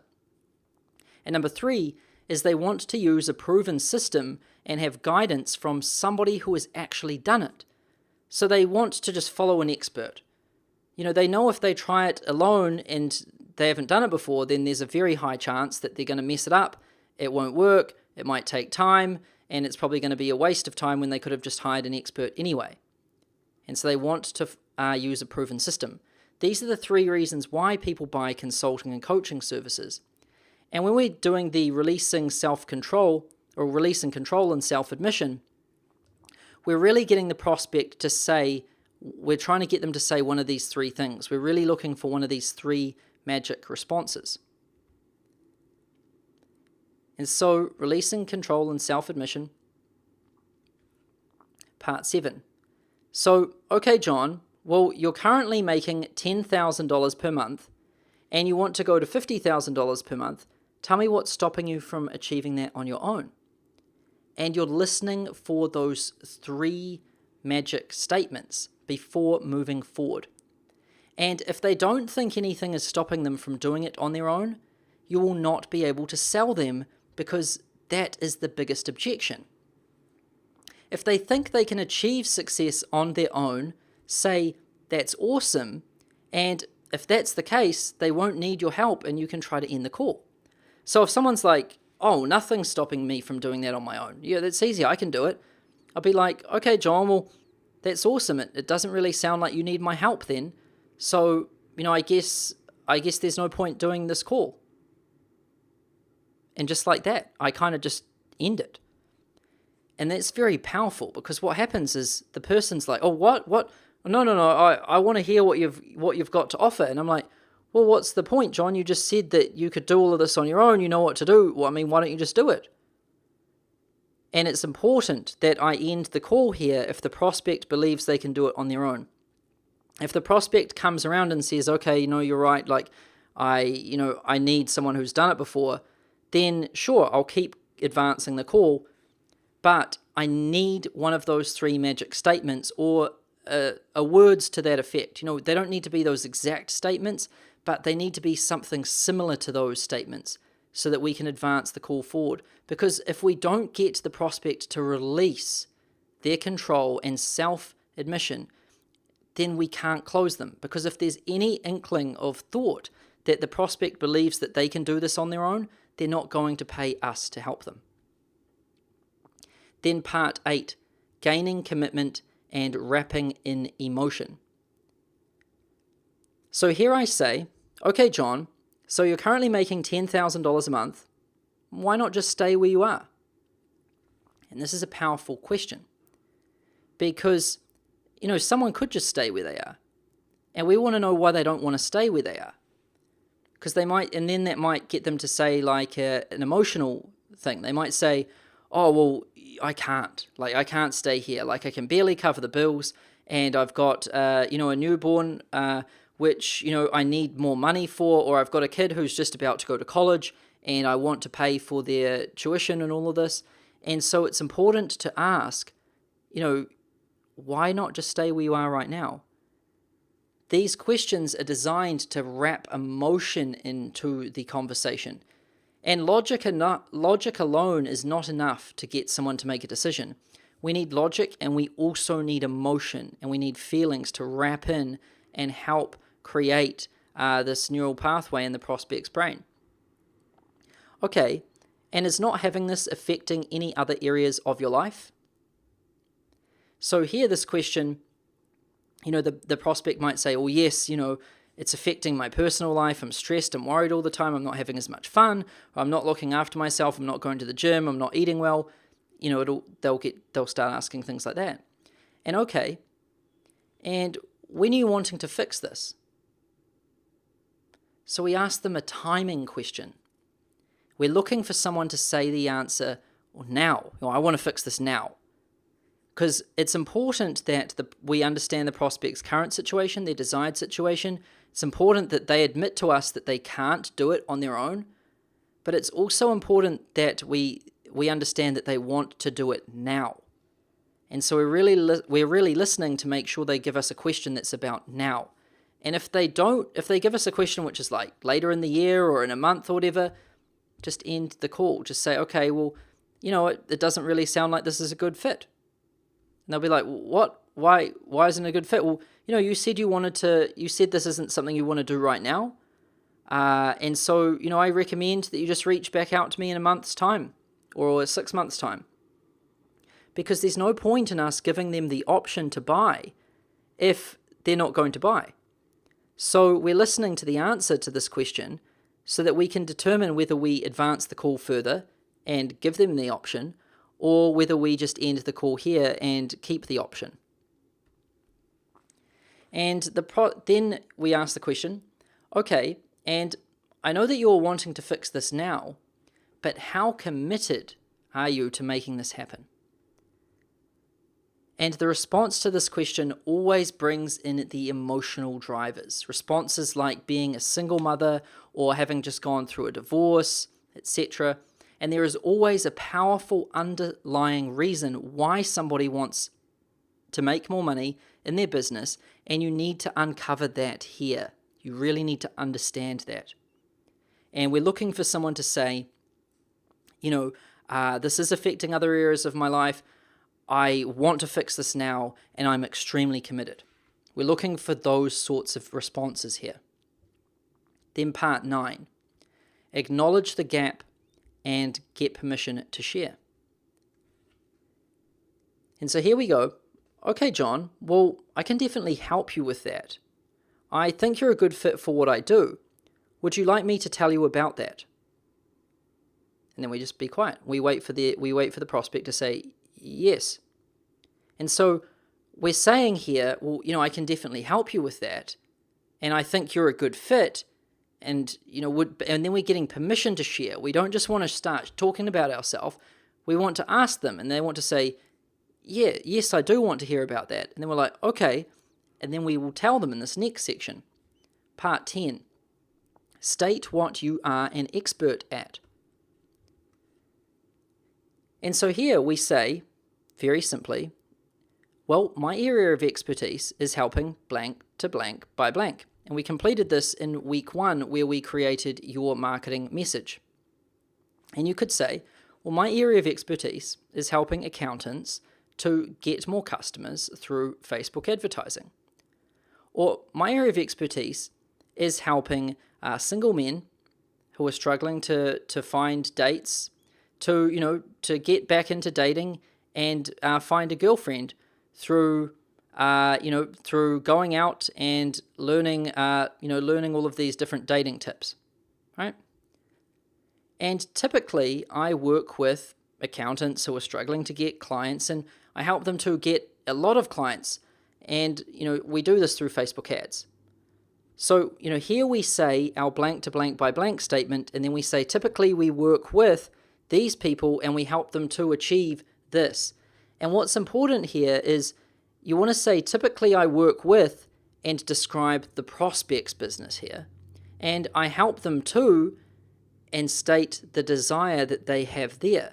Because here, when we're stating what we're an expert at, we're saying I help the prospect to achieve the result which they want to achieve through what we do. And so it's perfect.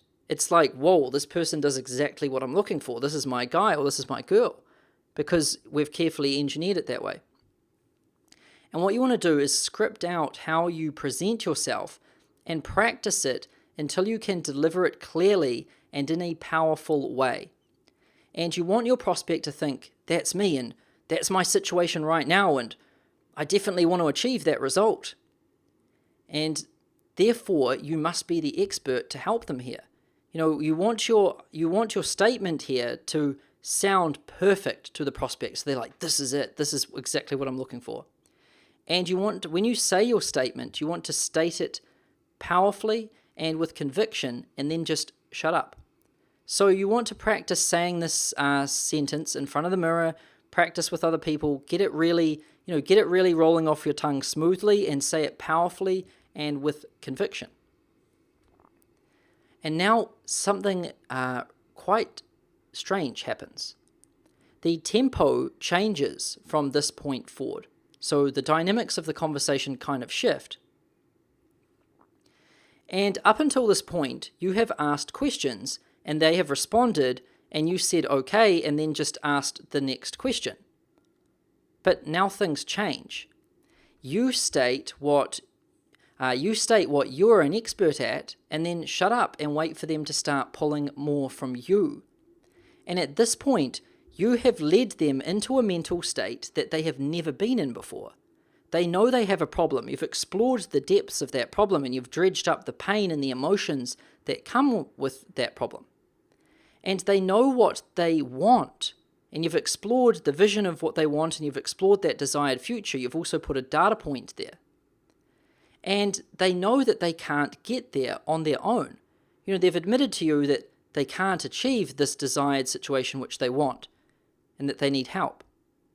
And then they know that you are the expert to help them get there. They've just heard you say your I help blank to blank by blank statement, and it was perfect for them. And they're like, well, this is my person. But you are no longer leading the conversation forward, and they have to pull it all from you, which again builds their neediness while strengthening your power. So you imagine a conversation that goes like this. We're kind of leading the conversation, and we're getting the prospect to be open with us. We're thoroughly diagnosing their current situation and their pain. Then we start exploring their desired situation and how awesome life could be. Then they're telling us that their prospect's telling us that they can't achieve that on their own. And then we say we're the perfect guy for it, and everything is just looking amazing, but then we don't say anything. It's kind of like we're just quiet. And so it's kind of weird. It's like the prospect now has to come to us. They start fishing for all of the information. Before, we had to fish for the information because we needed to bring this current state of consciousness to them. But now that they're here, they're hungry for what we have, and we need to flip that power and flip that dynamic. So now they start pulling from us, and it just makes the situation all that more powerful for you. And part 11, stating your offer and how it works. So the next step when you do this correctly is that your prospect will ask you how they can work with you or what you have to offer. And when they ask, you need to present what you have in a clear way that does not solve their issues or their problems. And here you state what you do and how it works. And you must talk about it at a high level and keep it vague, but not too vague to the point where they don't understand. And so you want to be very careful that you talk about it at a high level view so you don't trigger the feature brain, but you also don't want to make it just sound like you don't know what you're talking about. You want to, to keep it high level. And you don't talk about the processes or the features or anything like that, because you'll trigger the wrong feature brain in your prospect, and you want to keep their brain fixated on the outcome. So if my prospect knows that he wants to make $10,000 a month, but I start talking about Facebook ads and funnels and all of this, then he's probably going to think, oh, Facebook ads, I've heard about that before, or that doesn't work, I've tried that, or that doesn't work. And we're triggering all of these different things in their brain, which is not what we want to do. We want to avoid that stuff, because all the prospect should be thinking about is the outcome. That's all that he or she really cares about. And your description of how your thing works should be no more than 2 minutes, and it should be delivered clearly and with confidence. So you want to write out how you're going to describe what you do, and you want to practice saying it again and again and again so that you can roll it off your tongue smoothly, and it shouldn't be clumsy, and it shouldn't be more than 1 to 2 minutes. It should be nice and high level. And then when you finish saying that, just shut up. And these conversation dynamics are quite different now, because before we would ask a question and then be quiet, and then the prospect would respond. However, now we state what we do and then we be quiet, and there's not a question at the end. So it kind of messes with the prospect a little bit, because he or she is like, what? There wasn't a question on the end there. So now they have to come to us and ask the next question before we give them the next piece of information. And now your prospect will start asking you questions about how it works. And they will keep asking questions until they have a clear understanding of how it works, and more importantly, how it will work for them. And when you present your offer in vague detail, but still enough detail to be of interest, the prospect then asks you for all the pieces they need to understand, and they keep asking until they have the full picture that they need. And as you answer the questions, be careful not to divert the conversation. Just answer the specific question they asked you, and then shut up. And eventually, when your prospect is asked all of the questions they have regarding the offer, they will ask you the price question. And so this is a magical part of the script, because there is a lot of detail and information about what we offer. You know, we could talk for probably a day about all the different things that we have in our offer. We could say, oh, well, with Facebook ads, I do this and I do that, and I use this software and I do that. And, you know, we could talk for hours, but the prospect isn't interested in that. And I see this all the time. I see salespeople who give presentations, and they just tell the prospect everything about their product. They're like, oh, well, it does this, it does that, it does this, and they say all of this stuff. But the prospect doesn't care about any of that stuff. And so what we do, this is a masterful thing which I created, is we state what we do at a vague high level, and then we let the prospect ask questions about the offer. So when the prospect starts asking questions about the offer, they're pulling from us the pieces that they need to understand it. Now this works so well because the prospect is only asking the questions which they're interested in, and they're getting the answers which they're interested in. So to them, our offer looks like their perfect offer. However, if we just start talking about our offer and all of the stuff which is involved, they might start thinking, oh, well, I don't need that, I don't need that, I don't need that, and whoa, I don't need a lot of stuff in this offer.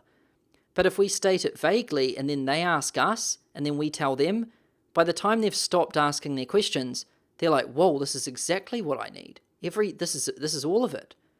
Because we got them to design the offer themselves through their questioning.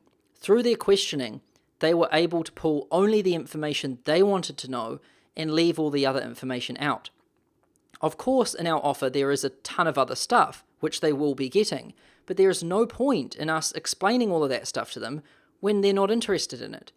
It's just a bunch of words which are useless, so there's no point in using them. And this is a profound shift in sales methodology which no one is using.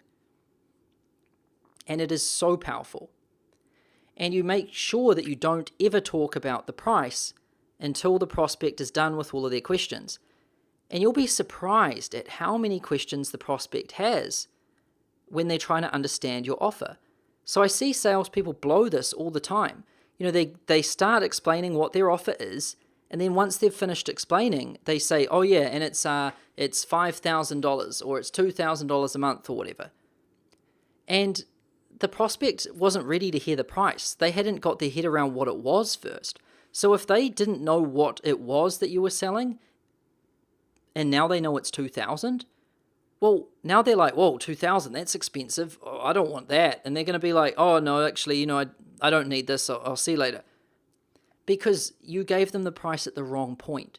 If someone doesn't understand something, any price is expensive for that.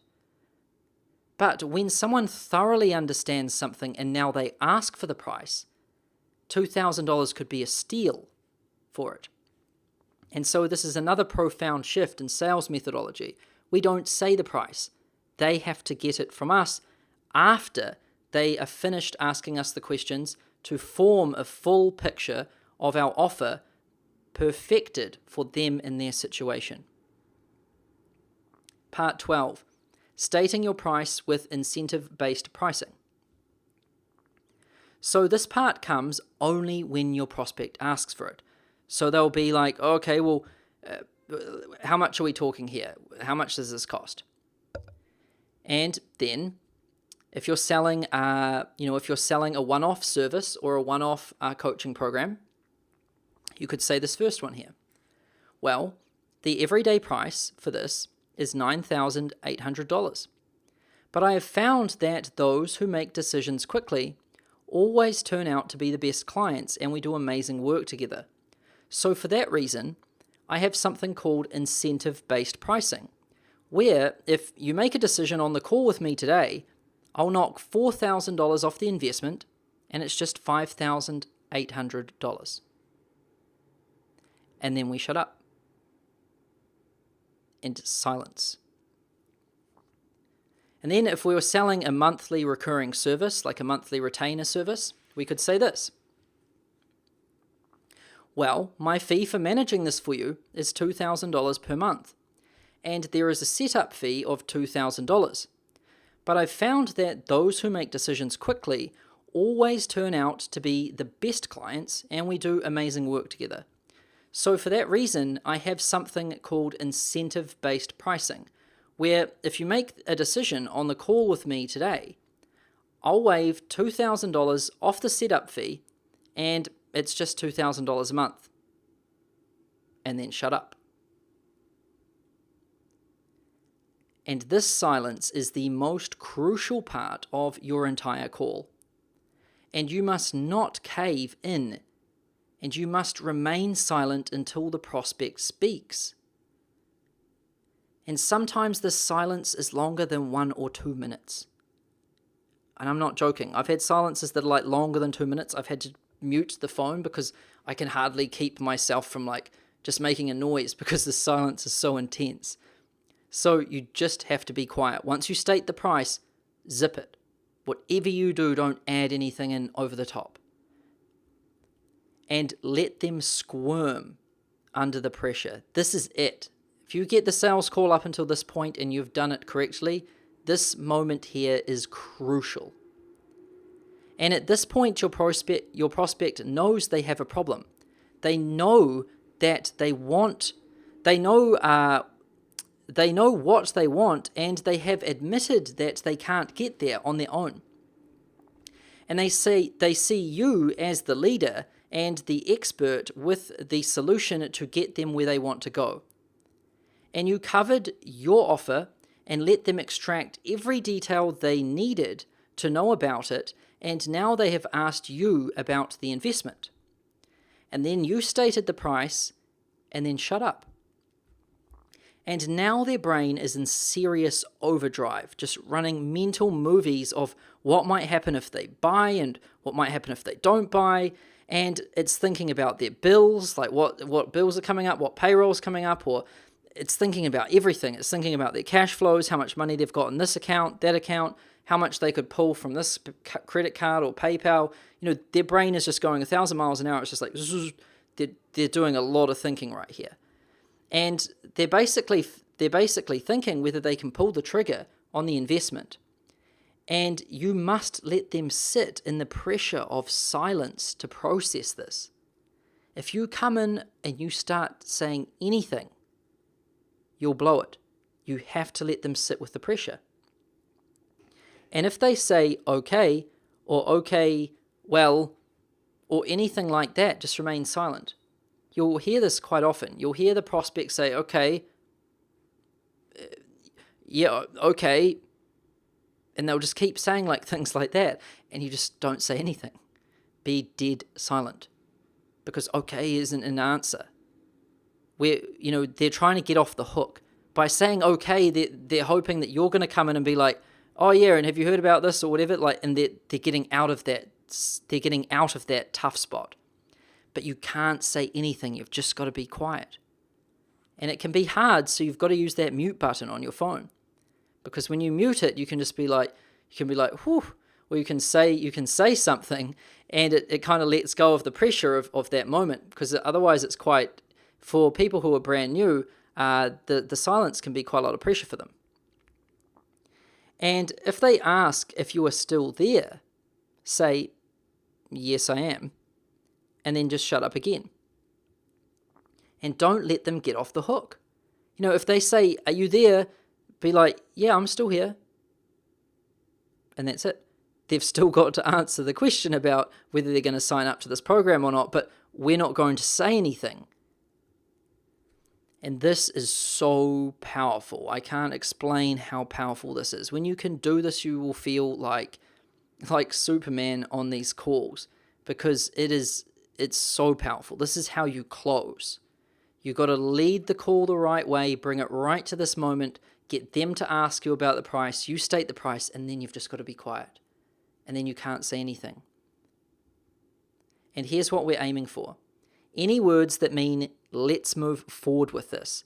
And they could be anything like, well, okay, what's the next step? Okay, well, what's next? Or, okay, well, how do we get started? Or, okay, let's do it. Anything like this. And when they want to move forward, you could say, awesome. Well, we can get you started right now if you want. And be quiet.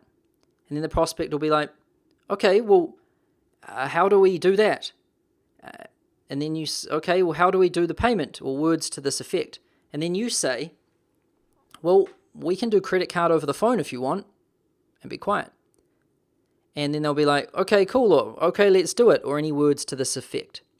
And then you say, so is that Visa or MasterCard? And that's it. And then they'll think about it. They'll be like, okay, Visa or MasterCard, and they'll get it out. And then you'll be like, okay, well, what are the first 4 digits? And they'll start reading it out to you, and you write them down. And later on in this training program, I'm going to show you a credit card processing service which you can use so that you can process credit cards yourself. You can process it online or over the phone or whatever, and you can collect the money via credit card. I strongly recommend using credit card because it allows you to instantaneously get the transaction done over the phone. And here's what we will not accept. Any words that do not mean yes or no. And this decision must be binary and not a grey area. So here's what we won't accept. Okay, well, can you send me something via email? Or, okay, well, how do I get back in touch with you if I decide to move forward? Or, okay, or I'm going to need to think about this. Or, okay, I'm going to have to ask my business partner, wife, etc. So this is what we won't accept. So this decision must be binary and not a grey area. And the absence of a yes is a no. And a no is fine, but a maybe is not. And the absence of a yes is a no. And if somebody says that this is too expensive or they can't do this, that's fine. That's absolutely fine. We like no's. At least a no is a no and we can forget about it and move on. We also like yeses because we can sign them up, we're good. But what we don't like is no's, things that get stuck in that limbo. What we don't like is maybes, things that get stuck in that limbo zone. So ask them why they can't and then see if you can handle the objection. And no's are fine, it's the maybes that we don't want and will not accept. And looking back over my data, anything that wasn't a yes on the call really turned into a yes later. And even if it did, the effort needed to convert it was more than what was needed to convert a new prospect. And you must create a reason for people to buy now on the call, and never let a single call linger in a maybe zone. And nobody in their right mind will turn down a $2,000 discount just so that they can think about it. If somebody says they want to think about it, make sure that they understand that after the call, the $2,000 discount goes away. And if somebody still doesn't mind about the $2,000 discount, they were never going to buy anyway, so forget about them. Now let's talk about why people don't buy. Because some people don't buy. Most people don't buy. So they have a problem, and life would be better if they were making more money. But life has been tolerable up until now, and they will still be just fine tolerating where they are right now. And people don't buy because they retreat to fine. This is what I call the retreat to fine. On the sales call, we've talked about their current situation and how it's bad. Then we've talked about their future desired situation and how that's awesome and that's where they want to be. However, someone won't buy because they'll just retreat back to that current situation and be like, I can live here. It wasn't that bad. Like, I can still stay here. And that's what we call the retreat to fine. And you must not let people retreat to fine. When people retreat to fine, you have to show them the seriousness of their situation. You have to tell them how things just can't stay there because they just told you about how things really need to change. And that's what you have to do. And we're going to cover how to handle the objections in just a moment. And so they must make a decision. And people will do everything they can to get the option to do something in their own time and at a later date. And the option is what the prospect wants. The prospect just wants to get that option and take it home. But don't give it to them. Don't give them the option. Don't give people the option. Make them understand that a decision needs to be made to either move forward or put this matter to bed. And fence sitting is in nobody's best interest. And if somebody can't make a decision and insists that they need to think about it, say that's okay, but the absence of a yes to you is a no, and thank them for taking the time to do the call, but this is not a maybe, and there is no option to think about it, and you're going to mark them as a no, and they can reach out at a later day down the line at the everyday price. You have to let them know that once they get off the call, that option is gone, and you can't just go and think about it. And now I want to show you the alchemic conversion script. So we've gone through all of the 12 stages of the alchemic conversion script, but now I'm going to show you the full word-by-word sales script. And at the end of this alchemic conversion script, I'm going to show you the objection handling section, which shows you everything you need to know about handling those objections. So what I'm going to do right now is just pull this up. So this is available for download below this video in the resources section. And also, we're going to be shipping a physical copy of this out to you. And so here it is. And so, inside there's the cover, there's the title page, then there's the inside page, and then there's the pre-call preparation. And part 1, the small chat. Part 2, state agenda and take lead. Now I'm just going to kind of walk through these quickly because I just walked you through all of these 12 parts on this training video. Then there's part 3, figure out why they're here. Part 4, understand the current situation. So there's part 5, gather data and cause pain. Then there's part 6, figure out what they want. Part 7, releasing control and self-admission. Part 8, gaining commitment and wrapping in emotion. Part 9, acknowledging the gap and permission to share. Part 10, state what you are an expert at. Part 11, state your offer and how it works. Part 12, state your offer with incentive-based pricing. And that is, the entire alchemic conversion script from part 1 all the way through to part 12, word for word in detail, so that you can use this on your own. So you can print this out and have it next to you and use it when you're going through these sales calls, which is really going to help you in a massive way. And then what we've got at the end is a special section on handling objections.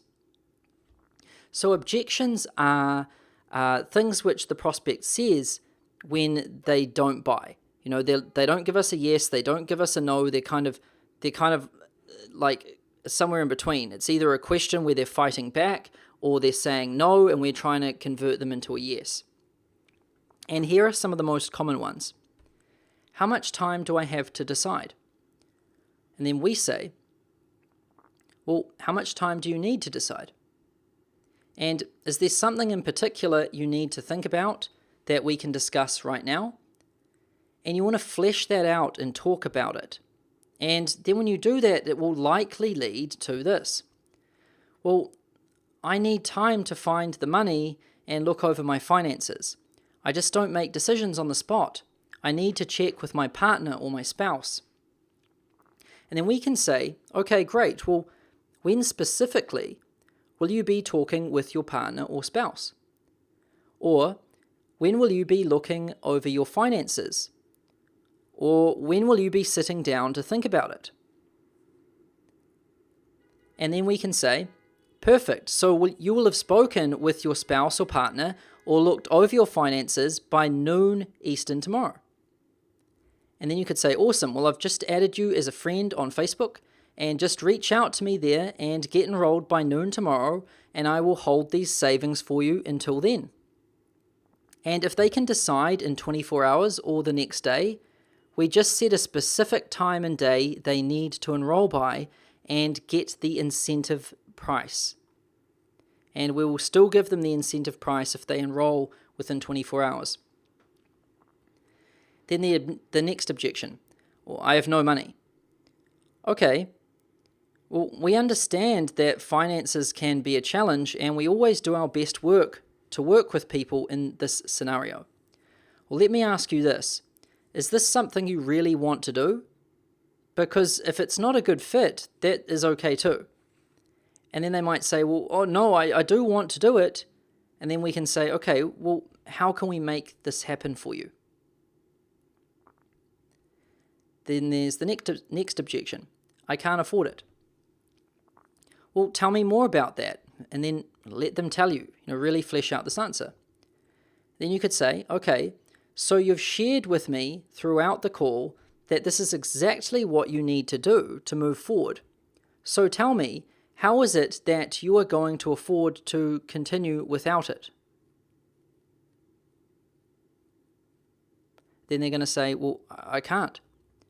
So how can we make this a reality for you? The next objection. I don't have the money.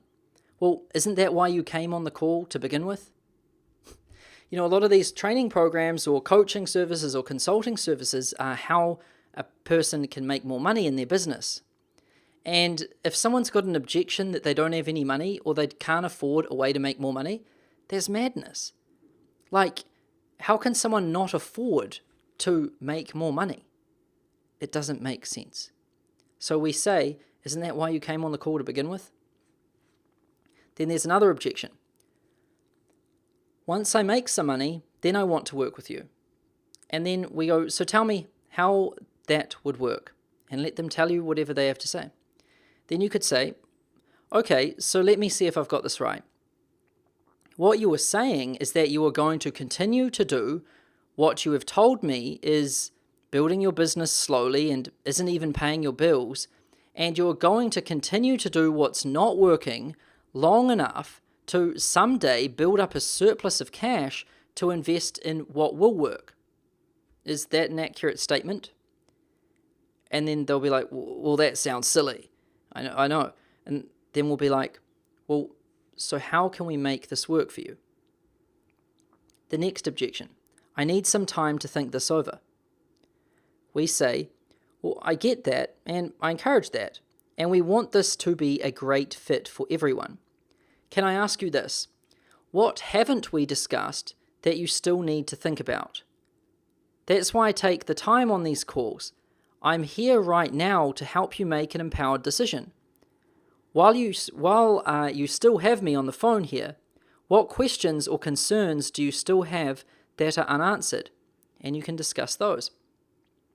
And if they can decide in a 24-hour time frame or the next day, we just set a specific time and day they need to enroll by, and we can still give them the incentive-based price.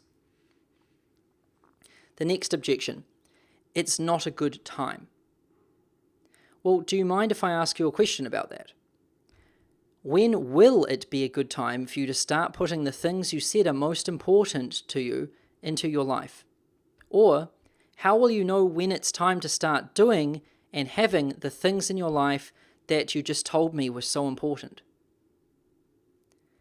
Next objection: I need to check with my partner or my spouse. We say, yes, I totally understand.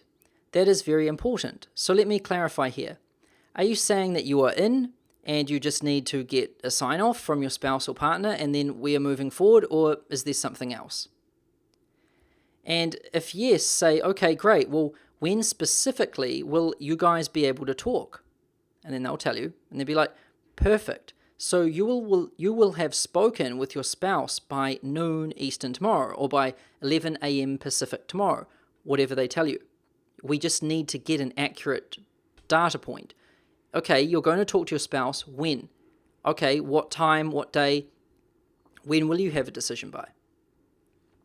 Then we could say, awesome, I just friended you on Facebook, and just reach out to me there, and I'll get you enrolled by noon tomorrow, and I will hold those savings for you until then, and we'll let them hold that incentive-based pricing if it's within 24 hours. And if they can decide in 24 hours or the next day, that's fine, we still give it to them. And note, offer to get on the phone with the spouse and discuss it too. If it works really well when you do, just be sure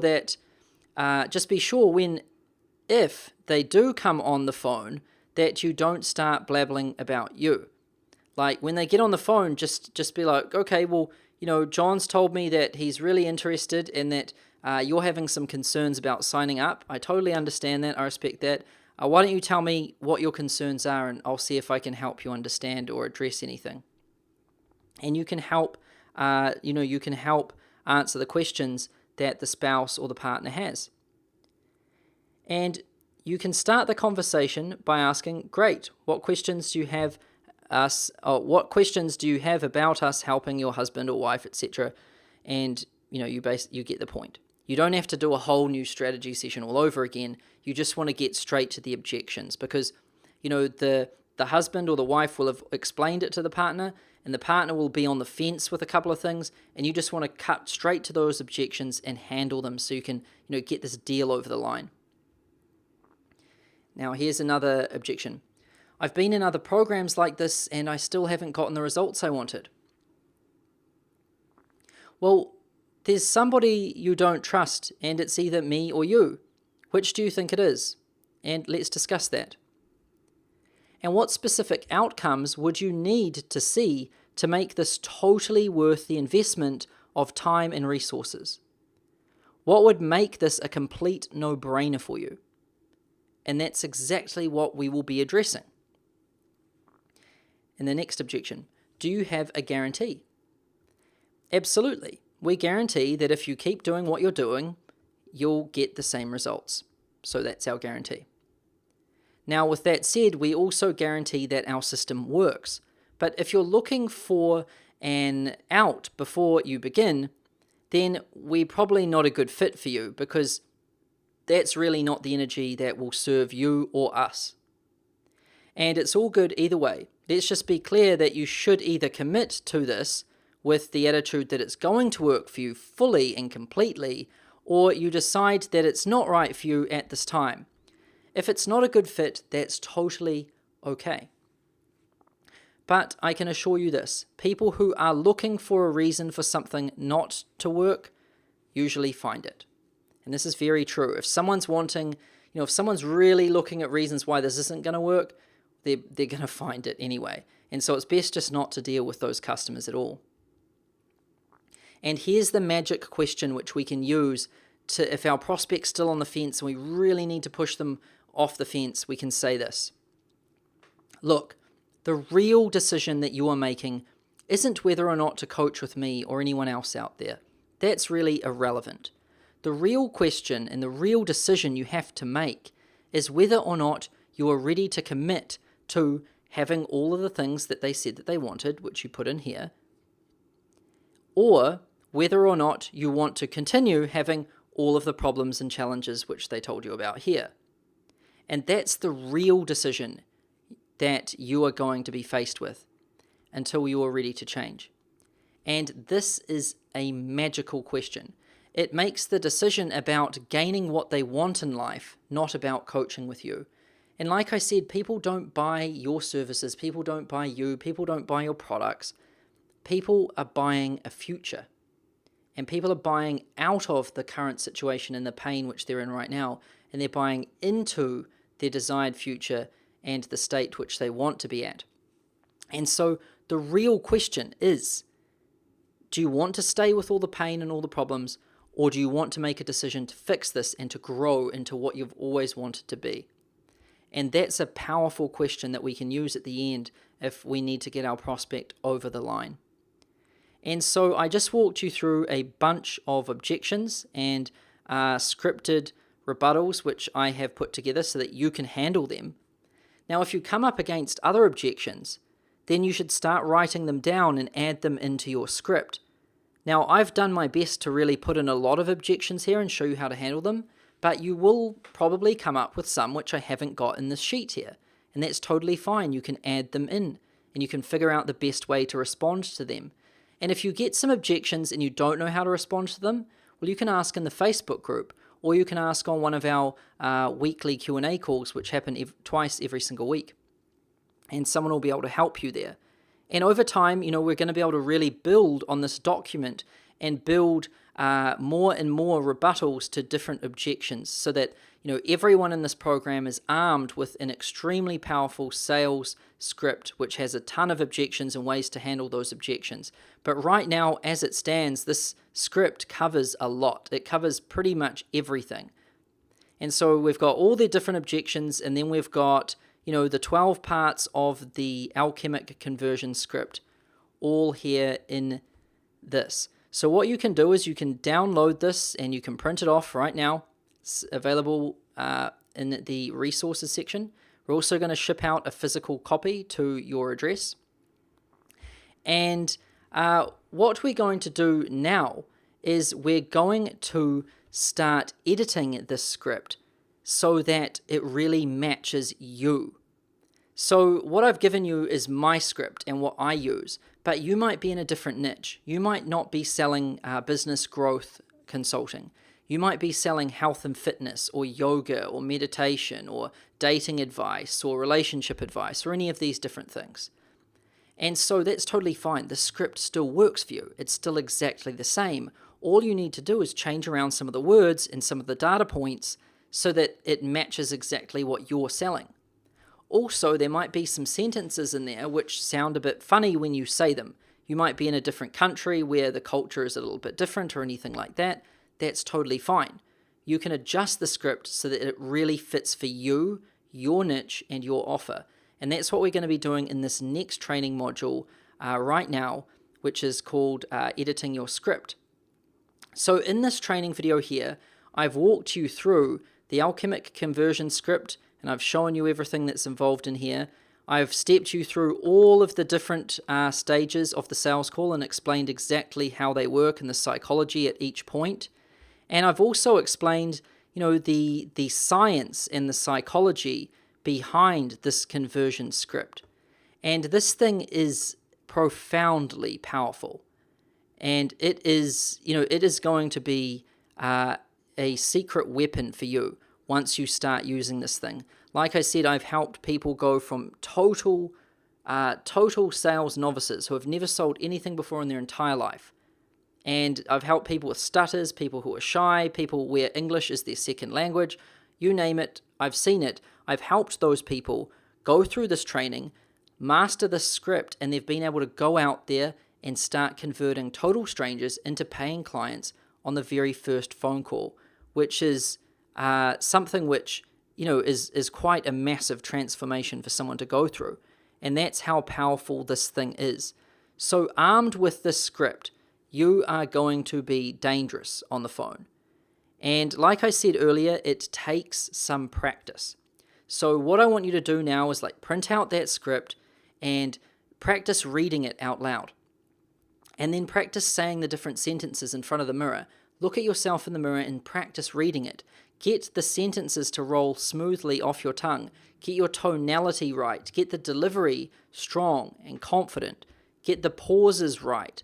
Just start making it fluent. Practice it like it's kind of like a movie script, which actors have to learn so that they can do their scenes in different movies. You really want to take my script and make it a part of you and make it a part of your business so that you can use it fluently and with confidence when you're doing these sales calls. That is extremely important. Now, throughout the rest of the modules in week 3, I'm going to show you how to edit your script, really how to make it your own, and also how to team up with other people in this training program so that you can practice with them and do role playing. And so, we're really going to turn you into a sales master in week 3. And so that's pretty much the end of this video here, where I walked you through the science and the art of converting someone from a total stranger into a paying customer. Also walked you through the alchemic conversion script, and that really is the entire process there. And I just want to reiterate this one point again. And it says here, the art of sales is to create separation. And it says, truly masterful salesmen create separation from an agitated situation to a clearly defined current situation and a clearly defined desired situation. They then position themselves and their offer as the key to that desired situation. And truly masterful salesmen don't sell things, they sell futures. And so just remember that you're not really selling you and your product. You're really selling someone a desired situation and a future. And so this script is engineered to really, take someone from a situation like this where they are agitated and they kind of want something, but they don't really know what it is, and they're kind of bouncing back and forward between these two things. It shows you how to take someone from this state and how to get on a call with them and how to really separate these two states, their current state and their desired state. And then it shows you how to position you and your offer as the vehicle to help your prospect bridge this gap. So it is profoundly powerful. So make sure that you come back to this video multiple times. Like I said, you're probably going to watch it just 4 times this week. And then every week for the rest of this year, you're probably going to come back and watch it every single week. Because the people that do the best in this training program, the people that make 6 figures, 7 figures, and multiple 7 figures, those people really come back to this script and this training video and they watch it again and again and again. They really master the art of sales to the point where they just build it into them and make it part of their natural state. So make sure you do that. Make sure you really submerge yourself in this and become a sales master, because I can assure you, when you become a sales master, you will never worry about money for the rest of your life. You'll never go hungry ever again, because once you can sell, you can pretty much make money at will, anytime, anywhere. It is an amazing skill to have. So thank you for watching this training video. Make sure you print out that script, make sure you practice it, and I'll see you in the next module right now where we're going to edit your script and make it your own. Thanks for watching.